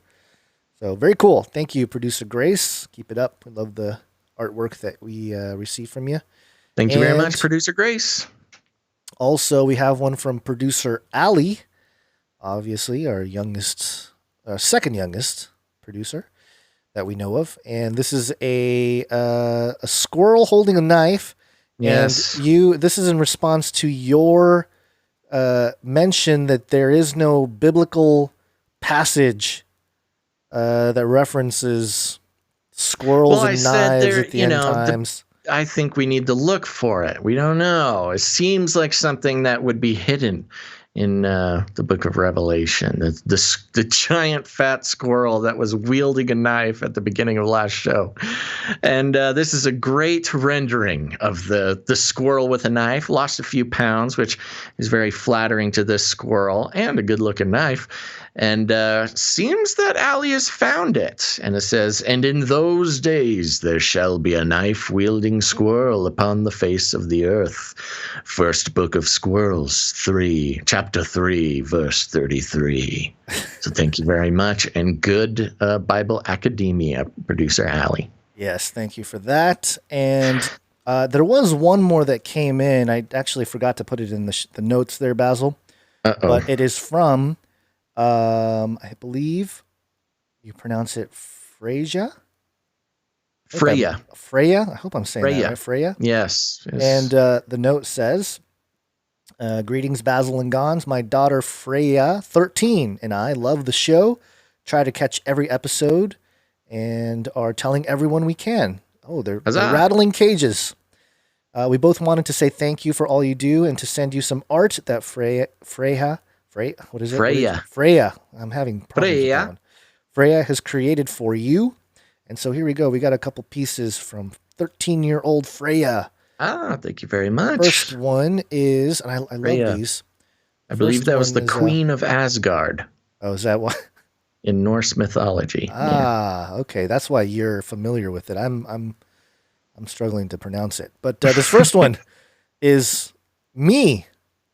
It's Gons wearing the headphones, and it's kind of like a cartoon. Oh, these are cute. Yeah, they're like a cute like cartoon version. Yeah, chibi. Like chibi version. Little chibi version of Gons there. Very good. Got your headphones, got your glasses. Yep. So cute. So cute. And the other one is, of course, of Basil. You really look like an anime character on this one. Big googly eyes. This is good. I got a nice yellow jacket and big tie. Ooh, I look very fancy in this one. Yeah, and you got a fluffy looking bird in your hand. I don't know what I guess you're on a microphone. Is that a microphone yes, you're I'm sitting on a podcasting microphone. Ah, okay. Oh my gosh, look at that hair. I'm so adorable. So there you go. Thank you very much, Freya. It's awesome. We expect to see more art from you. Yes. Oh, yeah. I could imagine so many possibilities. Thank you, producer Freya. And for those out there who are asking, because there was a couple of you, where if you are an artist, you too can have your art featured on the show. Just create something that is in reference to the show, whether it's Gons or I or something we talk about. And you can send that to canarycryradio@protonmail.com or canarycryradio@gmail.com, whichever you prefer, however anonymous you're trying to be. And yes, thank you very much. Also, if you're a jingle creator, or if you have written a piece of music, written and recorded a piece of music that you'd like played at the end of the show, again, you got to make it show related, and also don't send us stuff that's already been like recorded and released, because we'll get copyright strikes and we don't like that. You can send that all to canarycryradio@protonmail.com or canarycryradio@gmail.com. Thank you very much. And also thank you to Jade Bouncerson for the timestamps. Man, they just keep following through. Thank you so much, producer Jade Bouncerson. Yeah. There was a fun thing. I didn't grab a screenshot, but I was over on canarycry.community. That is the Canary Cry social network, not ruled by the Silicon Valley lizard overlords. If you'd like to join up and meet other Canarians, you can talk about the show, you can talk about theories, you can talk about world events, or also get in a game of, I don't know what the game is called, but there was murder mystery threads going on. And the murder mystery wrapped up about who killed Basil, and it was an old lady, an old rich lady. Ooh. Because yes, apparently I tried to seduce her granddaughter for money and fame, and the old rich lady just couldn't handle it. So, but it's all sorts of fun stuff happens over at canarycry.community. Go there, get connected. It's a wonderful place to be. And there was the Canary Cry Singles Zoom meetup last Saturday.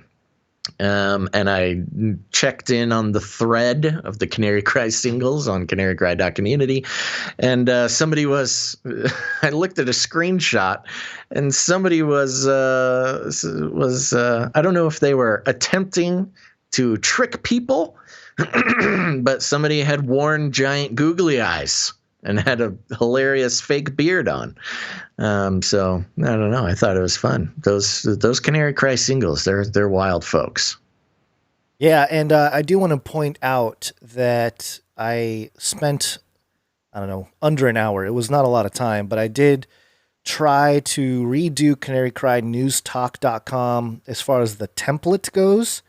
So now you can go to canarycrynewstalk.com, and on the homepage, you'll be able to scroll through multiple episodes. Which is nice. You did a great job. This is not a totally new site, but a nice little refresher. Yeah, a little refresher, a little update on the theme.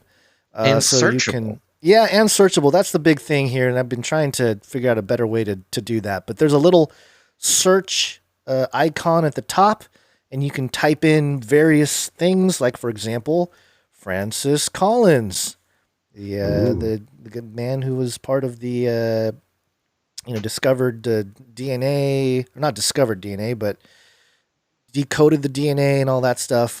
We talked about him on episode 217, Secret Science of the Vatican, and episode 235, Mortal Head Wound Was Healed. So this is a way to look for topics and pull up old episodes where we have discussed it. Just a resource for you all. And another, somebody had emailed us asking about the story of the Xenobots, which we covered last year at the January of 2020, and I think it was Baya who sent us the message. Mm-hmm. And so I was looking up Xenobots and I couldn't find it, but I realized that we renamed the Xenobot Frogbot. And yes. Yeah. So you found it? Yeah, I did find it. It's Frogbots. Hold on, I'm pulling it up here. It's not coming up. Come on, search. It should pop up here. Give me a moment. You're failing me, search. There it is. Proof of concept demonstration. It's like an Elon Musk event. I know. Look, the website is totally fine. Totally happy. Episode 172, Frogbot Immortal and My First Mind Control. So it's just a way to get in there and really look for keywords and topics that you're interested in, that if you're wondering if we've covered it, use the search option and you'll be able to pull up episodes where we have talked about it. And that's where under each episode you'll see the artwork and stuff like that. So just a little quick redesign, and I have bigger plans for what I would like to do with being a resource, not just a podcast where we ramble on about different things, but really be a resource for people that are doing research. And also if you're in a conversation with someone and you want to pull up a news story or a topic or a take that we've covered in the past, you can come to the website, type it in, boom, it's there. Oh, we covered it on this episode. You can take a listen to it and whatnot. Always recommend it. And not a bad idea if you're trying to send us a story that looks like it's from a while ago or something. Good thing to do. Search it on the website and you'll see if we've covered it before. Yeah, very good. Breaking news, Gons. Freya, actually, producer Freya popped into the chat.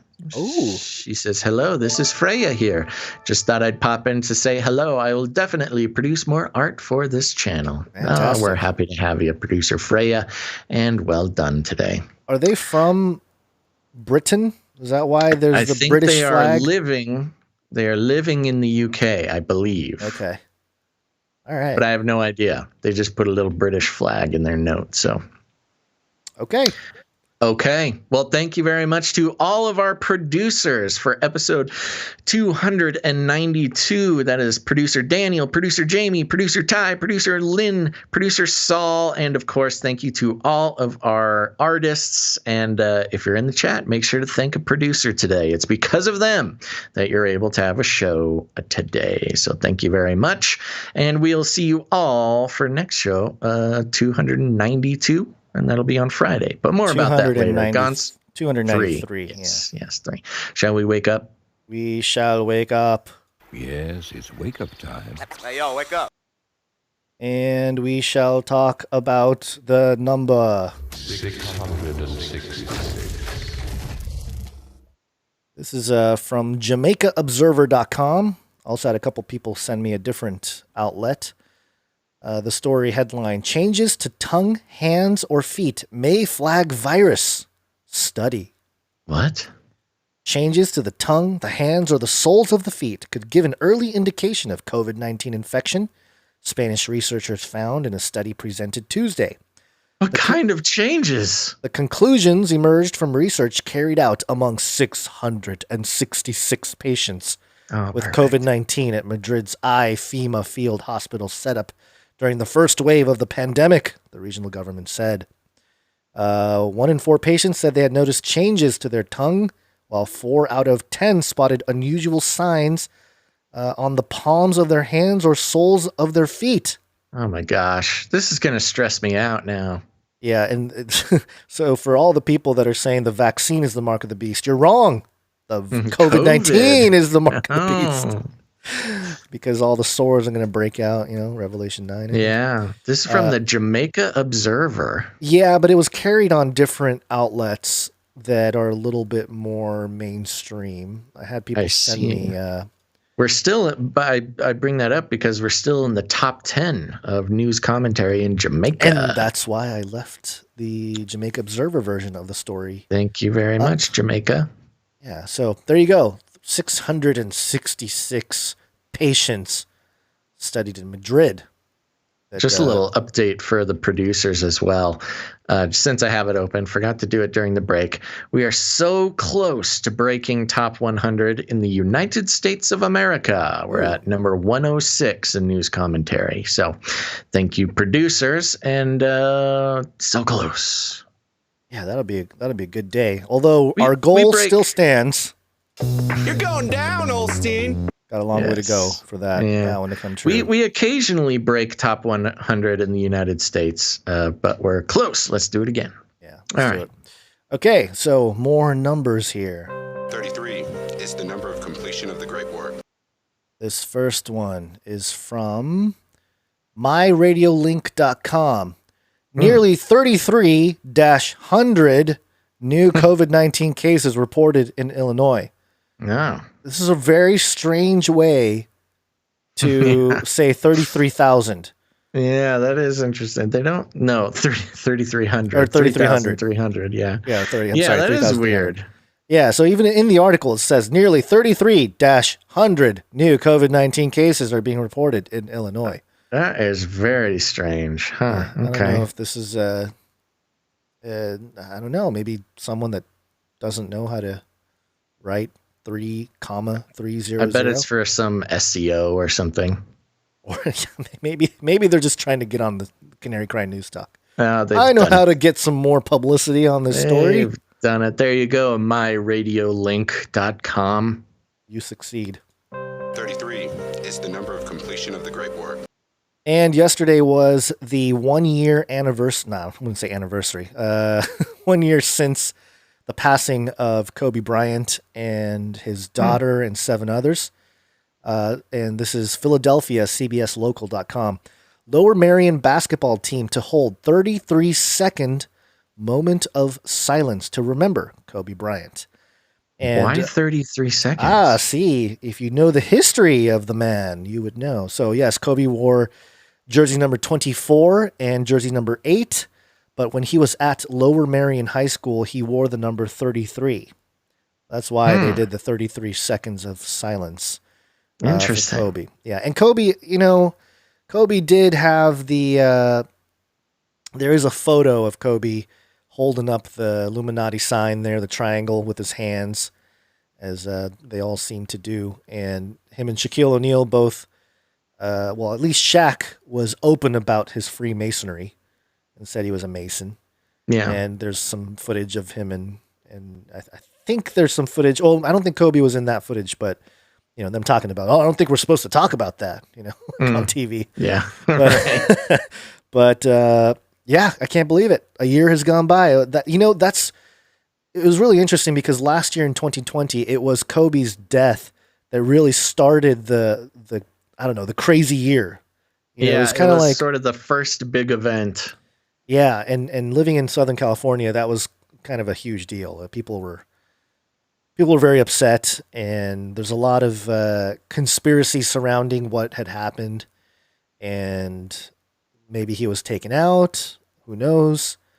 But yeah, I mean, the part that really upsets me is the kid, 13 years old. Just not cool to take out a child, whatever reason. Even if it wasn't nefarious, even if it was truly an accident, it's very sad, and the whole family was wiped out too. So yeah. But I guess that's what you get if you're rich enough to ride helicopters to basketball tournaments. You're taking a risk. Yeah, it is a risky endeavor. Yeah. Okay, let's talk about some mind control. Mind control update jingle must find. Mind control intensifies. This is coming from, excuse me, dailymail.co.uk. Opening or headline paragraph reads, declassified CIA file reveals U.S. spies believed that Soviet doctors had perfected extrasensory perception in the 80s and could transmit thoughts and feelings to subjects. Whew, okay. CIA officials believe that Soviet scientists took part in several successful extrasensory perception experiments in the 1980s, according to a recently declassified document from the time. The U.S. spies wrote in an April 1991 memo that they thought the Russians had made remarkable progress in understanding ESP, reception of information not gained through the recognized physical senses, but sensed with the mind. They reported back that one Soviet scientist, Konstantin Butiekko, quote, had perfected his method in the early 1980s. A second Soviet scientist, Vladimir Kaznachev, was described as a well-known authority on ESP. And we have a little tweet here from the Black Vault, which has received a lot of these declassified documents. 6 years ago, I discovered the CIA had multiple documents on extrasensory perception, or ESP, but they were classified. Recently, I finally pried one loose with a mandatory declassification review request, but the other remains classified. The documents were obtained by John Greenwald, the researcher who runs the website The Black Vault and specializes in Freedom of Information Act requests. On Monday, he published his latest findings, a CIA report, which was declassified in November. The 4-page report is a memo sent from the U.S. officials looking both at Soviet research into the chemicals found in Agent Orange and at, quote, psychic medical treatment at USSR Clinical and Experimental Medicine Institute. In Institute, IKEM, in its Russian acronym, was based in the Siberian city of Novosibirsk, the third largest city in Russia. Buteyko, who died in 2003, age 80, was the head of the laboratory of non-traditional treatment at IKEM. He is known for his research into deep breathing and asthma, according to the declassified document. He was also researching ESP. And then they put a lot of screenshots of the document here, or photocopied things. Excuse me. Buteyko's method, the CIA wrote, was one by which a medical specialist attempted psychically to transmit bioenergy to patients to enable them to control or cure asthma, sinusitis, allergies, chronic bronchitis, pulmonary inflammation, and heart disease.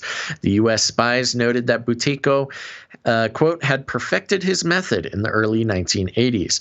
Volunteers would sit in the middle of a room positioned between two concave mirrors, while the scientists tried from afar to transmit psychic energy to the patient. They believed the mirrors focused psychic energy. The Americans wrote that in the mid-1980s, 2 labs, IKEM, and a second one in Leningrad, now St. Petersburg, took part in several successful ESP experiments. Kazhnachev, who the CIA described as being affiliated with IKEM, and who is known for his work as a biologist, told the memo authors of work in which scientists attempted psychically to relay to one another images of geometric shapes, such as squares or circles.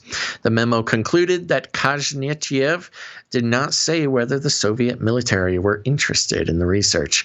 The declassified documents give further context to the study of the USSR's ESP experiments. The Soviet fascination with ESP has been known about for decades. In the late 1960s, Nikolai Kokolov, a former KGB agent who defected to the West in 1954, spoke extensively about Russia's experiments. In September 1966, he told a conference, according to Atlas Obscura, how in Soviet Russia, considerable interest has been aroused in research parapsychology. Kokolov said Russian psychology made the people specifically sensitive to matters relative to the mystical side of the human psyche and to a world beyond the sober reality of sense. He then lectured the group about Russian scientists who had undertaken studies of ESP dating back to the late 1800s, telling them that Soviet government actively encouraged such study. There you go. They were I mean, I learned about this in Stranger Things. Oh, Stranger Things. Okay. That was a big storyline in Stranger Things. But yeah, there you go. The Soviets declassified psychic research. Watch out. Putin's going to read your mind.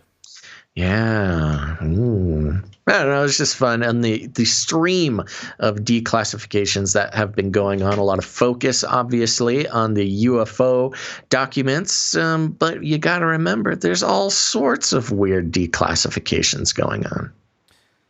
Yeah. And again, none of this is surprising. It's just more, I guess, confirmation for those who are skeptical of things that people have been saying have been researched for a long time and put in movies and stuff like that. The things that used to just be the talk of conspiracy theorists. Another example of how the reality skeptics have been ahead of the game the whole time.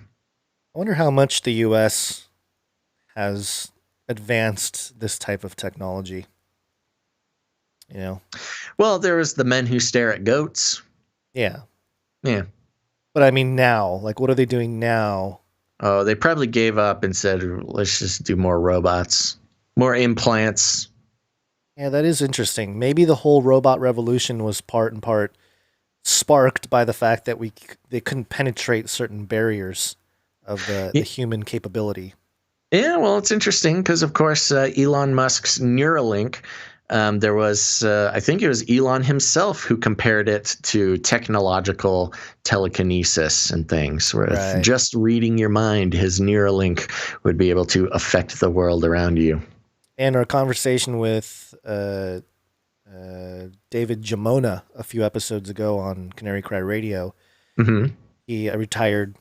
I can't remember exactly what his rank was, but he was in the military, and he told us that he had spoken to someone that was freaked out about certain dreams he had, and that there were some dream technologies, I guess. Yeah. He didn't elaborate too much on it, but he sort of hinted that they have that type of technology, which is, again, not surprising. They've implanted memories in rats and stuff, so. And slugs. Yeah. Those poor slugs. I know. But, yeah, interesting. We'll keep an eye on more of this type of declassification as it comes out. And I want to do a couple quick updates on AI. Artificial intelligence. This first one here, South Korea, this is CNN World. South Korea has used AI to bring a dead superstar's voice back to the stage. Oh, no. But ethical concerns abound. For the first time in 25 years, the distinctive vocals of South Korean superstar Kim Kwang-seok will be heard on national television singing new material. It's a feat made all the more extraordinary because the famous folk singer is dead. National broadcaster SBS plans to use artificial intelligence to bring Kim's voice back to life on a new program, Competition of the Century, AI versus Human, to air later this week.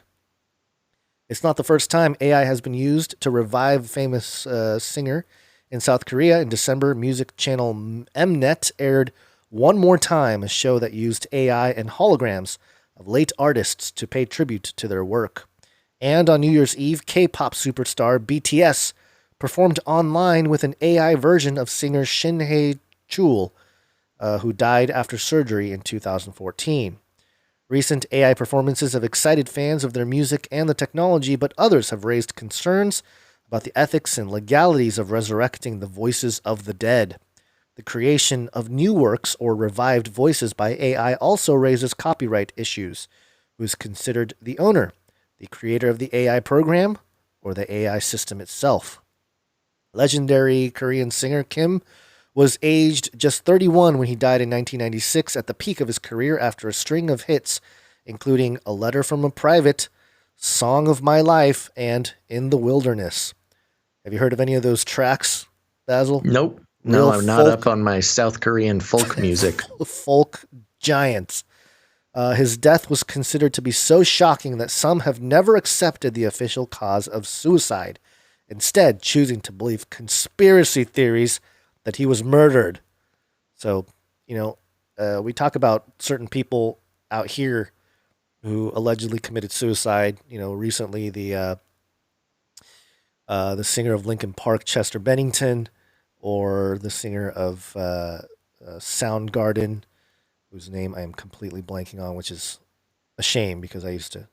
Chris Cornell, both allegedly committed suicide, and a lot of people were like, yeah, it's really weird because there were rumors that they're working on some kind of exposing pedos type of documentary. But in any case, it's not exclusive to us. And it's interesting because I would say that maybe there's something, anytime a big star dies, there's some conspiracy that is going to surround it. But also, 30 years later or 25 years later, using AI to resurrect this guy, I don't know. If I was family or something, I would not be stoked about it. Later in the article, it says, so when national broadcaster SBS announced that it was using AI to recreate Kim's voice on a new program set to air this month, it sent fans into a frenzy. A 1-minute promotional clip of Kim singing I Miss You, a ballad released by King Bum Soo in 2002, has been viewed more than 145,000 times on YouTube since December, it's not a ton. And a video showing the process behind the episode has been viewed more than 750,000 times since it was posted on January 6th. This article is super duper long, so I'm not going to read it all, but basically the producer said he was inspired by a match of Go, where an AI and humans battled it out, and goes into some of the technicalities of how they resurrected the voice. And there's a whole section on the dangers of AI, and it gets into the deep fake stuff, the conversations that we've had there, and the scammers and how much money's involved.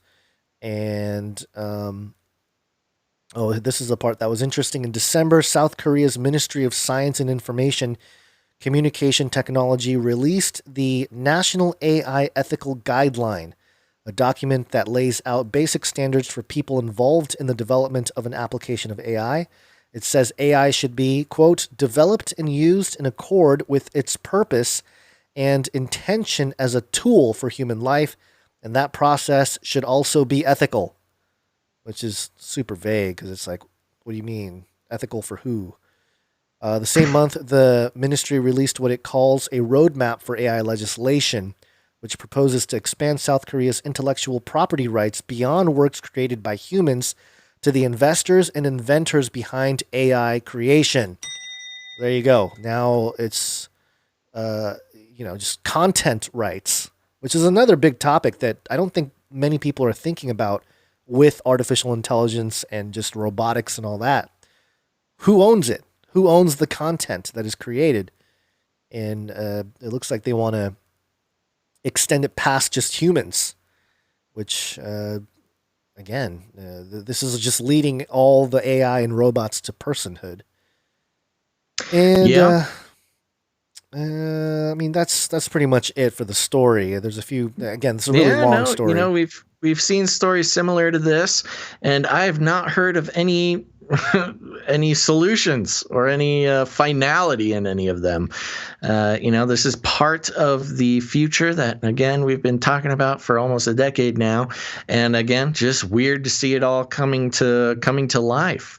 I think with the personhood, a next step type of thing with the personhood of Sophia and other artificial intelligences. I don't know, but it might just be very much that, a personhood not owned by a company or an inventor, but owned by the AI. Who knows? Yeah. And Sarah Khanna in the chat mentioning the Microsoft patent, the AI chatbot, to resurrect not the dead people. I think we covered that too. We mentioned that a couple episodes ago. Well, I think we covered it. I think we did mention how they made it official, but we had reported on it like a year or two ago when they were talking about doing it. Yeah, but it was the update that it had been done. Right. And it says in the article that SBS paid a one-off fee to his family for featuring his voice in the show, as they did with other cast members. Parts of the show will be published on YouTube after it airs, but neither SBS nor Supertone plan to release Kim's songs as a single. So, yeah, very interesting. They just went ahead and did it and pay off the family. Like, hey, that's one of the things. There's not a whole lot of law around it. So, as these corporations tend to do, and especially in the entertainment industry, they just do what they want and apologize later. Yeah. So that doesn't surprise me. Well, on the topic of AI here, just a short little update from the wallstreetjournal.com. Headline reading, artificial intelligence will define Google's future. For now, it's a management challenge. Excuse me, I gotta drink some water here. I got something in there. Oh, blindly reaching around for my water jar. There it is. Uh-oh. I knocked something over. Hold on. Play the elevator music. The AI jingle. Artificial intelligence. Artificial intelligence will define Google's future. Oh, that's much better. Alphabet Inc. Chief Executive Sundar Pichai has bet big on artificial intelligence as central to the company's future, investing billions of dollars to embed the technology in the conglomerate's disparate divisions. Now it is one of his trickiest management challenges. Over the past 18 months, Google's parent has waded through one controversy after another involving its top researchers and executives in the field. In the most high-profile incident, last month, Google parted ways with a prominent AI researcher, Timit Gebru, after she turned in studies critical of the company's approach to AI and complained to colleagues about its diversity efforts. Her research findings concluded that Google wasn't careful enough in deploying such powerful technology and was callous about the environmental impact of building supercomputers. Wow, they had an activist in the ranks here. Mr. Pichai pledged an investigation into the circumstances around her departure and said he would seek to restore trust. More restoring trust from Google here. That's the thing, man. Everybody's trying to restore trust. Ms. Gebru's boss, Jeff Dean, told employees that he determined her research was insufficiently rigorous. Ooh. So the article goes on there, but I'll have to pay for it, so I'm not gonna. But the point being that Google has been a leader in artificial intelligence for a while, but the signaling from a company as large and as ingrained in all internet infrastructure as Google, making artificial intelligence its core growth strategy, it's just another step that we've been seeing signaled for a while now that, this artificial intelligence will rule the world. I mean, it already does in so many ways, but to have Google, which, sometimes it's lost on us. We call Google a corporation. We call it, it's a essential, quote unquote, essential infrastructure to the internet. And, you can say Google this, Google that. But really, I mean, if you're talking about the most powerful entities in human history, Google is at least in the top 5, definitely, I would say even top 3. And to have that kind of power and wealth and influence directing all of its energy towards artificial intelligence, making that a core principle of their future, it just says a lot about what we're going to be, what's going to be ruling our lives. Algorithms, we take that for granted, but there was a moment where algorithms were such a new and interesting force on the internet, and how it's going to make the world better. And indeed, algorithms have crumbled the foundations of society around us. So let's hope that this artificial intelligence push works out a little better. I'm sure they all have it under control. Having lead researchers leave for ethical reasons, that doesn't signal any horrible demise for the human race, does it? Well, I think part of the discussion that Davos is considering, and a whole bunch of world leaders, is how, and I find it interesting how you keep bringing up this loss of trust. It's broken. The common person doesn't trust institutions or governments really at all. And if Trump was the last bastion of people that tried to trust authorities and governments and politicians, well, that just all went to hell in a handbasket. So it's over. Yep. But AI coming in can, yes, they are the only thing, and included with AI, blockchain, often being talked about as trustless. Yes, it's not about trust. It's not about trusting each other. It's about algorithms, the mathematics. Do you trust math? Mm-hmm. Math doesn't lie. It's numbers. Yeah. And so I think that's the world we're moving into, where yes, there's certain transparencies and it's better in certain ways, and because human corruption is going to be weeded out or exposed much quicker. But then you become completely beholden to whatever information is locked up on the blockchain.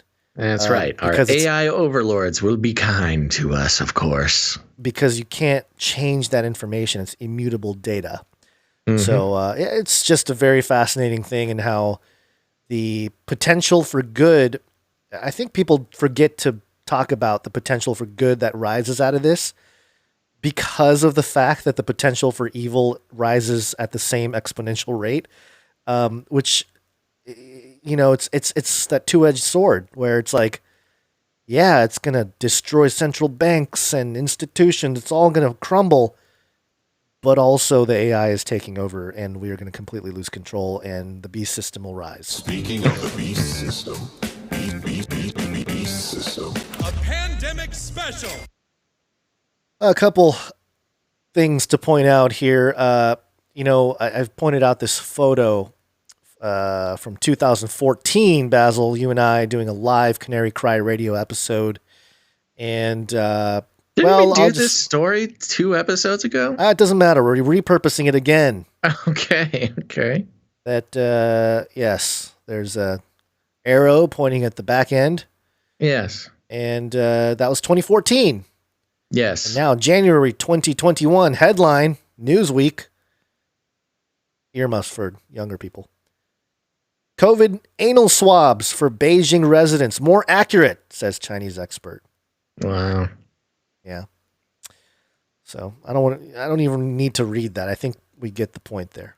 It's an obsession. It is. I don't know what the deal is, but it's crazy. But also, you had a story about Daddy Fauci. Let's leave on a high note here. Little update about Daddy Fauci before we land the plane. This is from Forbes.com. The headline reads, Dr. Anthony Fauci, the highest paid employee in the entire U.S. federal government. Science is truth. That's right. Dr. Anthony Fauci made $417,608 in 2019. So specific. I wonder how hard he had to fight for that last $8. The latest year for which federal salaries are available. That made him not only the highest paid doctor in the federal government, but the highest paid out of all 4 million federal employees. In fact, Dr. Fauci even made more than the $400,000 salary of the President of the United States. All salary data was collected by openthebooks.com via Freedom of Information Act requests. Only federal employees whose salaries were funded by taxpayers were included in the study. Therefore, Tennessee Valley Authority CEO Jeffrey Liash, whose salary is paid by revenues of the corporation owned by the federal government, was not included. $2.5 million. That's how much Dr. Fauci, director of the National Institute for Health, National Institute of Allergy and Infectious Diseases, and current chief medical advisor to the president, will make in salary from 2019 through 2024 if he stays in his post through the end of the current administration and doesn't, or didn't already, get a raise. In a 10-year period between 2010 and 2019, Fauci made $3.6 million in salary. Since 2014, Fauci's pay increased from $335,000 to the current $417,608. In an August 13th, 2020 Instagram interview with actor Matthew McConaughey, Dr. Fauci... There it is. Dr. Fauci was asked if he had millions of dollars invested in the vaccine.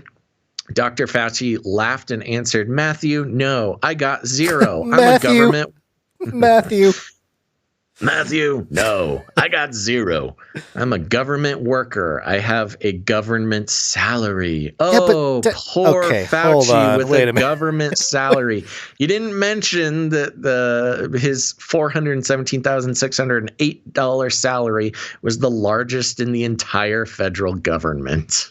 And this doesn't tell how much wealth he owns in stocks and stuff like that. It's right? not even about that. Yeah, I get that.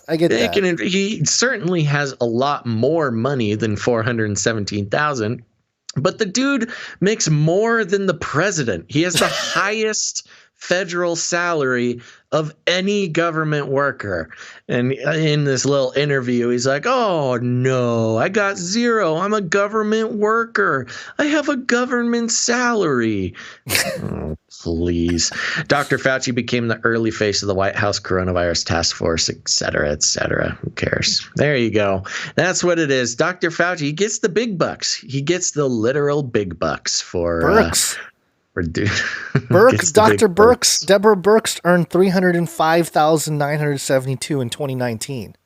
Yeah. Oy. Well, it's because she's a woman. She gets 70 cents for every dollar that Fauci gets. Yeah. Nancy Pelosi will earn $223,500 this year. And Chief Justice Roberts, $270,000. Is this like I know there's like the government side of things, but with like somebody like Fauci, is there they said a contract, right? Well, maybe they didn't use the word contract, but they said till 2024, a salary from 2019 It's an to appointed 2024. position. Okay. So yeah, I don't suspect the Biden administration will fire Fauci. Yeah, but what if they want to save money? They don't want to save money. They're Democrats. Oh, yeah, that's right. Okay.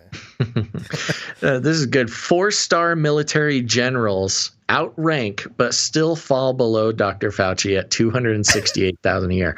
They make like half of what Fauci makes. 4-star generals. Wow. You know, I would expect Fauci to be in better shape, given the salary. He's got enough money to. Financial shape or physical shape? Physical shape. You saw him throw that baseball. Do you remember that? Come on, Yes. Fauci. Do some push-ups. You got time. Okay. All right. Well, there you go. I think that's it. Yeah. Did we do it? You said it was ending on a high note. It is a high note. How's it a high note? Our good buddy Anthony Fauci only makes $417,608 a year for his TV appearances and his good advice on how to stop the coronavirus. That makes me depressed. You've depressed me. Thanks so much for tuning in to this episode of Canary Cry News Talk. Make sure to tune in next time. We'll be back on Friday, the 29th. We're coming up on the end of January. I know.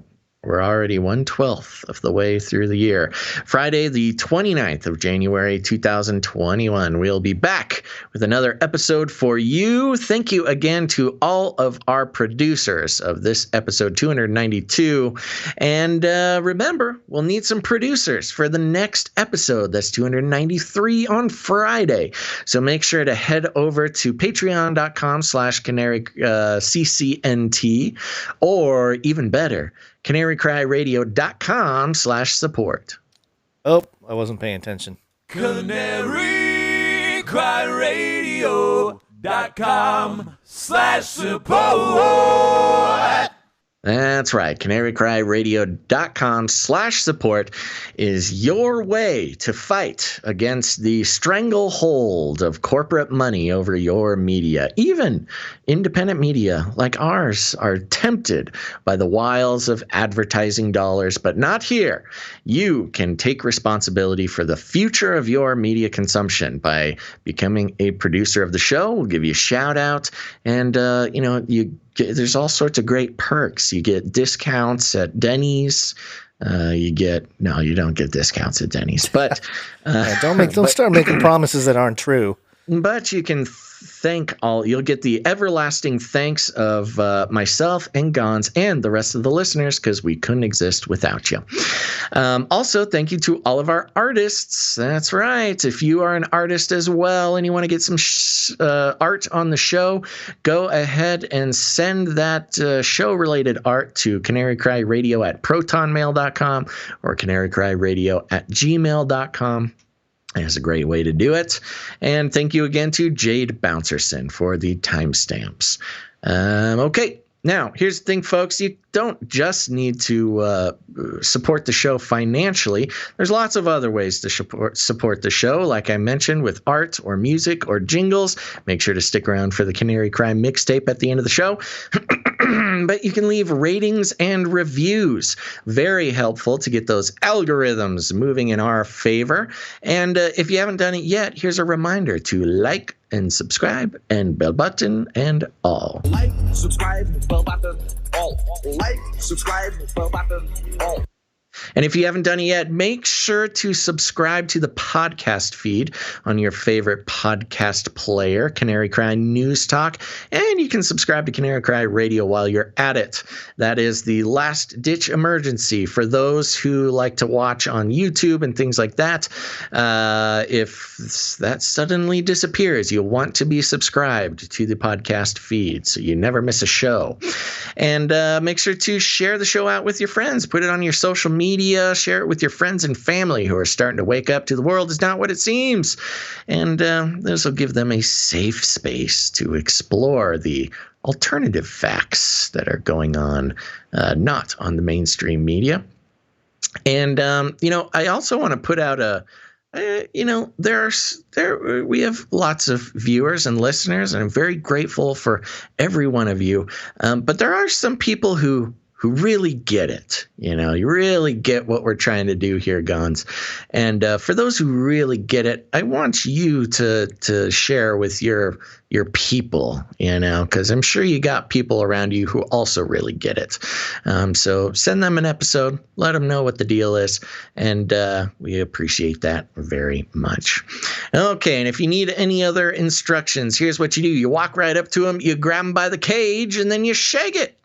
The end of the world occurred pretty much as we had predicted. I want to shake things up, stir up some controversy, rattle a few cages. Hey, stop that! You'll never silence me. I'm the last angry man, a crusader for the little guy. Leave the bird alone. Never. Rattle a few cages. Rattle a few cages. The human race will have every opportunity to improve. And if they don't? Ask Noah. That's right. Just ask Noah. All right, Gons, any last words? Praise God. Thank you for being here. And hope to see you guys on the next episode. Okay, folks, remember, we'll be back on Friday, January 29th, 2021.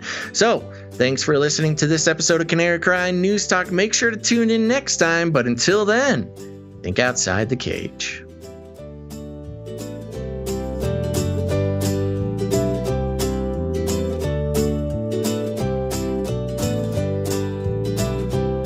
Call that.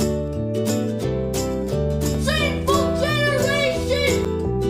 Reset this! Aliens. I'll keep you warm and safe in my people's zoo. We will launch a new age. You can't handle the truth. Stop this progress before it is too late. He's a Satanist. I tried to tell you. I tried to tell you, but nobody wanted to listen. Everybody loves waffles. Call that. Remember, reality is an illusion. The universe is a hologram. Bye, gold. Bye! I want to shake things up, shake things up. I want to shake things up, shake things up. Leave the bird alone. I want to stir up some controversy. I want to rattle a few cages. I'm the last angry man. You'll never silence me. I'm the last angry man. I'm the last angry man. You'll never silence me. I'm the last angry man. A crusader for the little guy. Well, we'll see about that. Whatever, Illuminati.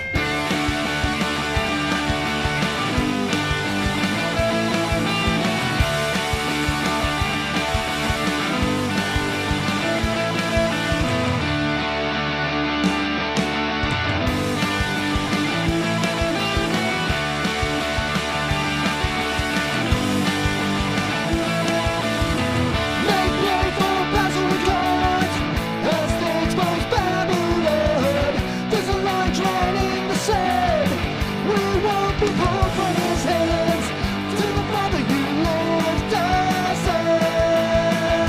Jesus, I'm your yacht to you. You yoked yourself to me, and your burn is life and desert.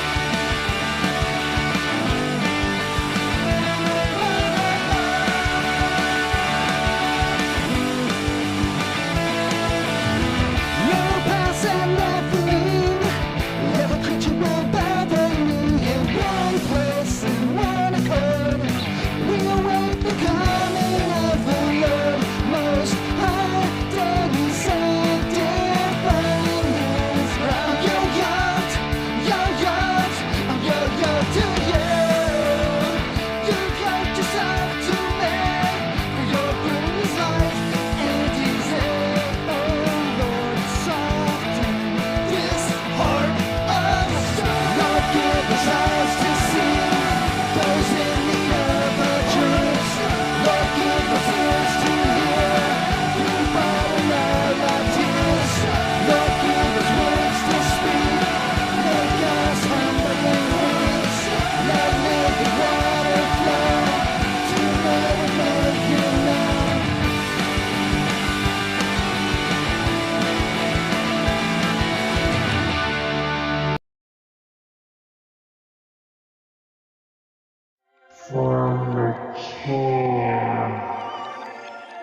Do pot, that's where I started. Light up a huge blunt. A joint. Give everybody Magic mushrooms. Smoke. The CIA, I mean, lots of intelligence agencies have tested secretly dosing communities. LSD. Psychoactive pills should be covertly administered.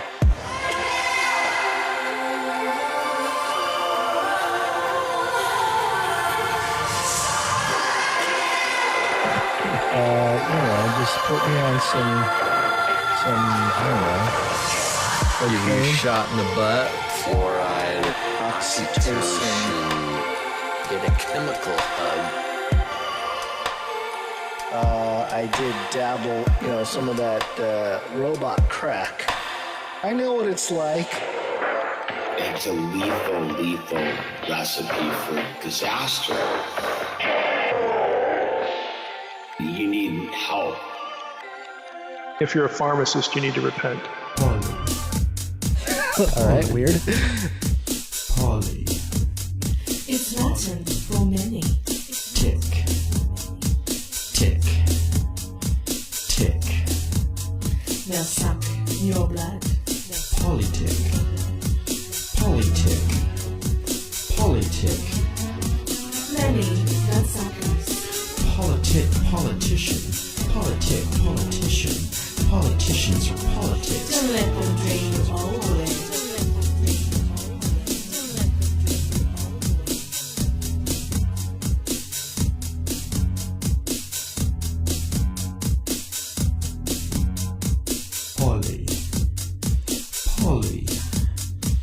Poly. It's Latin for many. Tick. Tick. Tick. They'll suck your blood. Politic.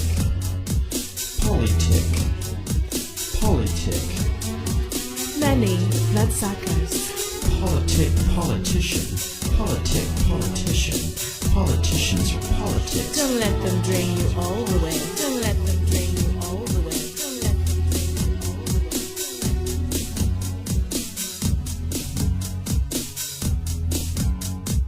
Left wing. Right wing. Left wing. Right wing. Left wing. Right wing. Left wing. Right wing. Left wing. Right wing.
Another fun fact. Fun fact. Another fun fact. Brings me back to my Screamo days.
Don't even get me started on bidets, man.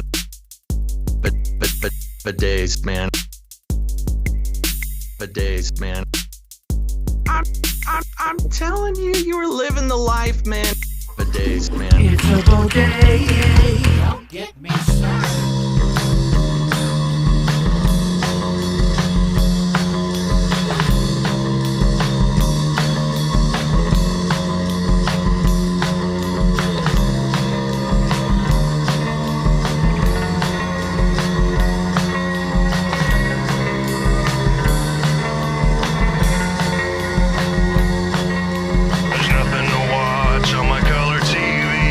None of this news is what I want to see. I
future humans will be confined in a people's zoo. People, I'll keep you safe and warm in my people's zoo. I'll keep you safe and warm now in my people's zoo. You, yeah, you in my people's zoo. I'll keep the cameras on.